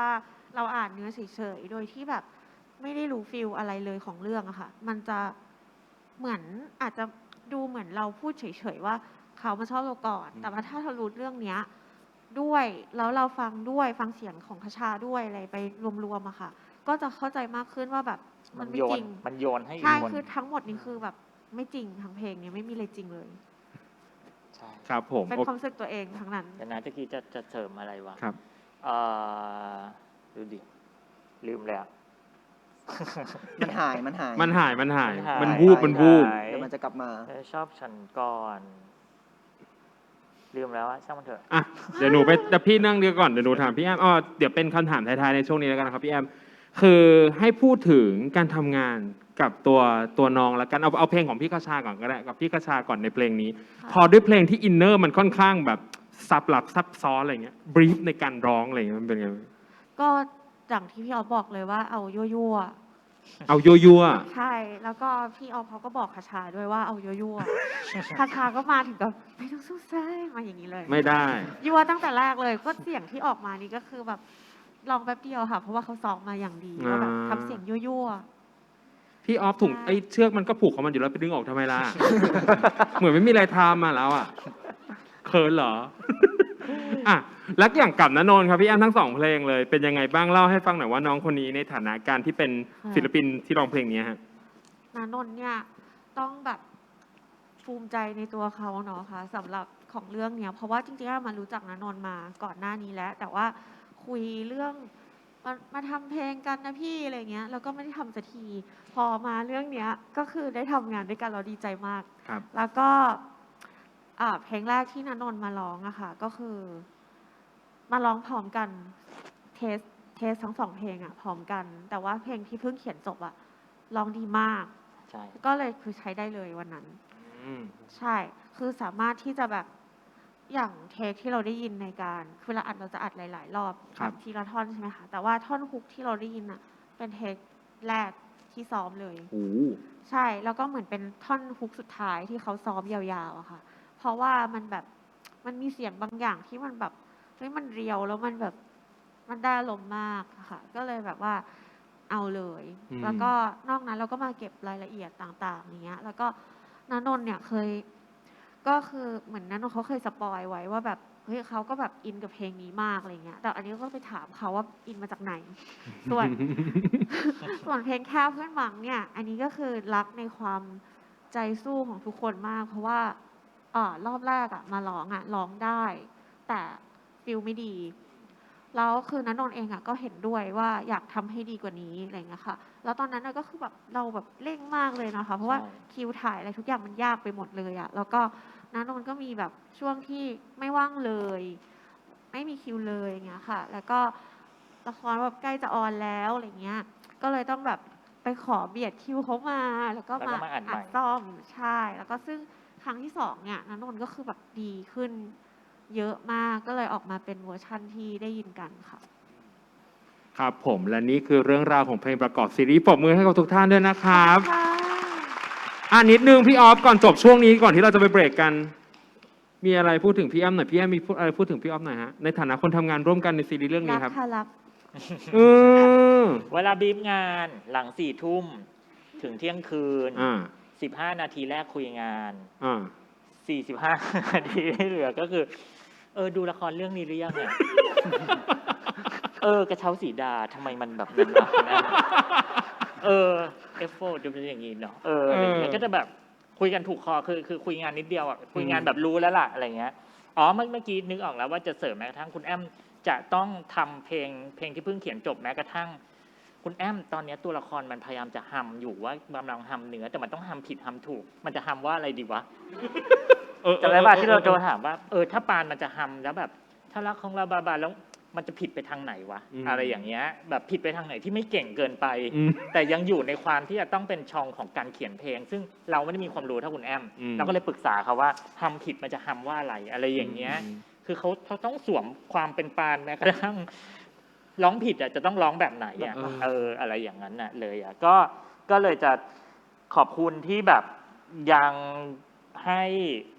หัวใจในการทำงานด้วยกันแบบทุกเรื่องคือไม่เคยผิดหวังเลยเมื่อจ่ายโจทย์เพลงไปแล้วก็อย่าเพิ่งเบื่อกัน ไม่เบื่อค่ะ ขอบคุณมากเหมือนกันที่แบบจริงๆแล้วอ่ะอ้ามอะกลัวนะเพราะว่าเคยเห็นคนพูดว่าแบบให้พี่อ้ามทำอีกแล้วอะไรเงี้ยเราก็รู้สึกว่าแบบเราผิดอะไร เพราะเราตั้งใจมาก ช่วยหน่อยทีว่าถ้าเกิดว่าเจอคอมเมนต์แบบให้พี่แอมทำอีกแล้วเงี้ยเราจะตอบไงอ่ะ มันเป็นออเตอร์ของผู้กำกับ ใช่ อย่างเช่นถ้าเราคิดกับนักแสดงคนไหนอย่างเช่นหว่องกาไวเขาก็ใช้นักแสดงแค่คนเดียว ใช่ปะ ใช่ เนาะแล้วเราผิดอะไร หรือถ้า ทำไ มีคอมเมนต์ว่าสมมติว่ามีคนบอกว่าพี่แอมทำอยู่แล้วจำเสียงช่วยนะคะ แล้วทำไมหรอ ช่วยสะบัดไหล่หนึ่งทีด้วยเวลาพูดอ่ะ ขอบคุณที่ปรบมือให้ค่ะ การแสดงนะคะ จริงๆไม่ใช่คนแบบนี้ พี่แอมค่ะ คือว่านั่นแหละตอนนั้นก็คือหน่อยถึงขั้นโทรไปคุยเลยว่าแบบเป็นไรไหมอะไรเงี้ยแล้วก็พี่ออฟก็บอกมาว่าแบบเอ้ยเขาอย่างที่เขาเล่าไปเลยค่ะเมื่อกี้ค่ะแล้วก็รู้สึกว่าแบบรู้สึกดีมากแล้วจริงๆแล้วก็มานั่งคิดว่าแบบการที่เราทำงานกับคนเดิมมันก็มีข้อดีเหมือนกัน คือว่าอย่างตอนงามรู้สึกว่าเข้าใจพี่ออฟมากขึ้นเรื่อยๆแล้วก็พี่ออฟเองก็สามารถที่จะบรีฟได้แบบละเอียดขึ้น เพราะว่าเขารู้แล้วว่าถ้าพูดแบบนี้ไปเราจะเอาไปเขียนเพลงได้ยังไงอะค่ะก็รู้สึกว่าจริงๆรู้สึกว่าตั้งแต่ทำงานด้วยกันมา เรื่องเนี้ยเป็นเรื่องที่เพลงกับเรื่องมันไปด้วยกันมากที่สุดตั้งแต่ทำมา ใช่คือมันค่อยๆพัฒนาขึ้นค่ะ อย่างเรื่องแรกที่ได้ทำกับเขาคือ Dark Blue Kiss ก็จะแบบประมาณหนึ่งทำเพลงให้น้องฟลุกนะคะ แล้วก็พอเรื่องต่อมาก็จะเป็นยังขั้นกูอะไรพวกเนี้ยแล้วก็คือที่พี่ออฟกำกับจริงๆเลยคือจะเป็นยังขั้นกูใช่ไหมก็จะแบบรู้สึกคลิกกันมากขึ้น นิทานพันดาวอย่างเงี้ยก็คือทำไปเขียนไปน้ำตาไหลไปนึกถึงสิ่งที่เขาพูด แล้วก็แบบว่าพอมาเรื่องเนี้ย ตอนทำเพลงที่เพิ่งเขียนจบแล้วก็น้ำตาไหลเหมือนกันรู้สึกว่าแบบอยากส่งให้เขาฟังมากตอน8 โมงเช้าใช่อะไรแบบเนี้ยค่ะ แล้วก็รู้สึกว่าแบบดีใจมากที่เรารู้ว่าเขาเป็นคนที่ตั้งใจทำงานมากๆ แล้วก็การที่แบบว่าจะต้องมีเพลงอะไรสักอย่างมาประกอบพี่เขาก็ต้องคาดหวังเยอะเหมือนกัน ว่ามันจะต้องทำงานในเรื่องแล้วก็พี่ออฟจะเป็นคนที่อยากให้เพลงมันแบบคนฟังได้ด้วยอะไรอย่างเงี้ยค่ะ ก็คือพยายามที่จะทำให้มันดีที่สุดเท่าที่โจทย์ต่างๆ มันจะแบบมีมาอะไรเงี้ยก็คือขอบคุณมากที่แบบเห็นถึงความตั้งใจแล้วก็แบบเขาเป็นแบบเหมือนกำลังใจด้วยนะบางทีแบบว่าเราหน่อยกันเองแล้วเราก็มานั่งฮิวกันเองอย่างเงี้ย คือดีใจมากเลยที่ได้ทำงานด้วยค่ะ ขอบคุณครับ ขอบเสียงปรบมือพี่แอมครับ ขอบคุณค่ะ แขนเจ็บ โอ้ยคนลุก แขนเจ็บแล้วอ่ะ เธอฉีดอะไร โดน อันนี้ ฉีด เธอน่าจะ ยา โดนอันนี้น่าจะไฟเซอร์นะ แรงหรือโมเดอร์นาจ้า โดนฉีดยาแรงมาก ซึ่งเอาจริงๆฮะคุณผู้ชมทุกคนที่ชมอยู่ทางบ้านด้วยถึงที่นี่ด้วยนะครับ การทำงานร่วมกันเนาะมันต้องใช้ความเชื่อใจกันระดับหนึ่งแล้วต้องมั่นใจได้ว่า Final Product ที่เราต้องการมันคือสิ่งที่เราจะเชื่อใจและไว้ใจได้ เพราะฉะนั้นแล้วนี่คือแค่เพื่อนขับเพื่อนครับขอเสียงปรบมือให้ทุกท่านด้วยนะครับอ่ะก่อนนี้ช่วงนี้ขออนุญาตเชิญทั้ง4ท่านไปพักกันก่อนเดี๋ยวเรากลับมาเจอกันอีกรอบหนึ่งนะครับผม ได้ลุกแล้วเนาะ ลุกได้ลุกแล้วจ้าเอาไม้เท้าไหมจ้าเฮ้ยจมเหรอขออนุญาตเสียงปรบมือให้กับทั้ง4ท่านด้วยนะครับ เดี๋ยวเจอกันอีกรอบหนึ่งนะฮะ เพราะฉะนั้นตอนนี้นะครับพี่เชิญได้เลยค่ะ เชิญพักได้เลยค่ะ โอเคเพราะฉะนั้นนะครับช่วงต่อไปเดี๋ยวเราก็จะขออนุญาตเบรกสักครู่นะครับ10 นาทีให้ทุกคนได้ไปพักกัน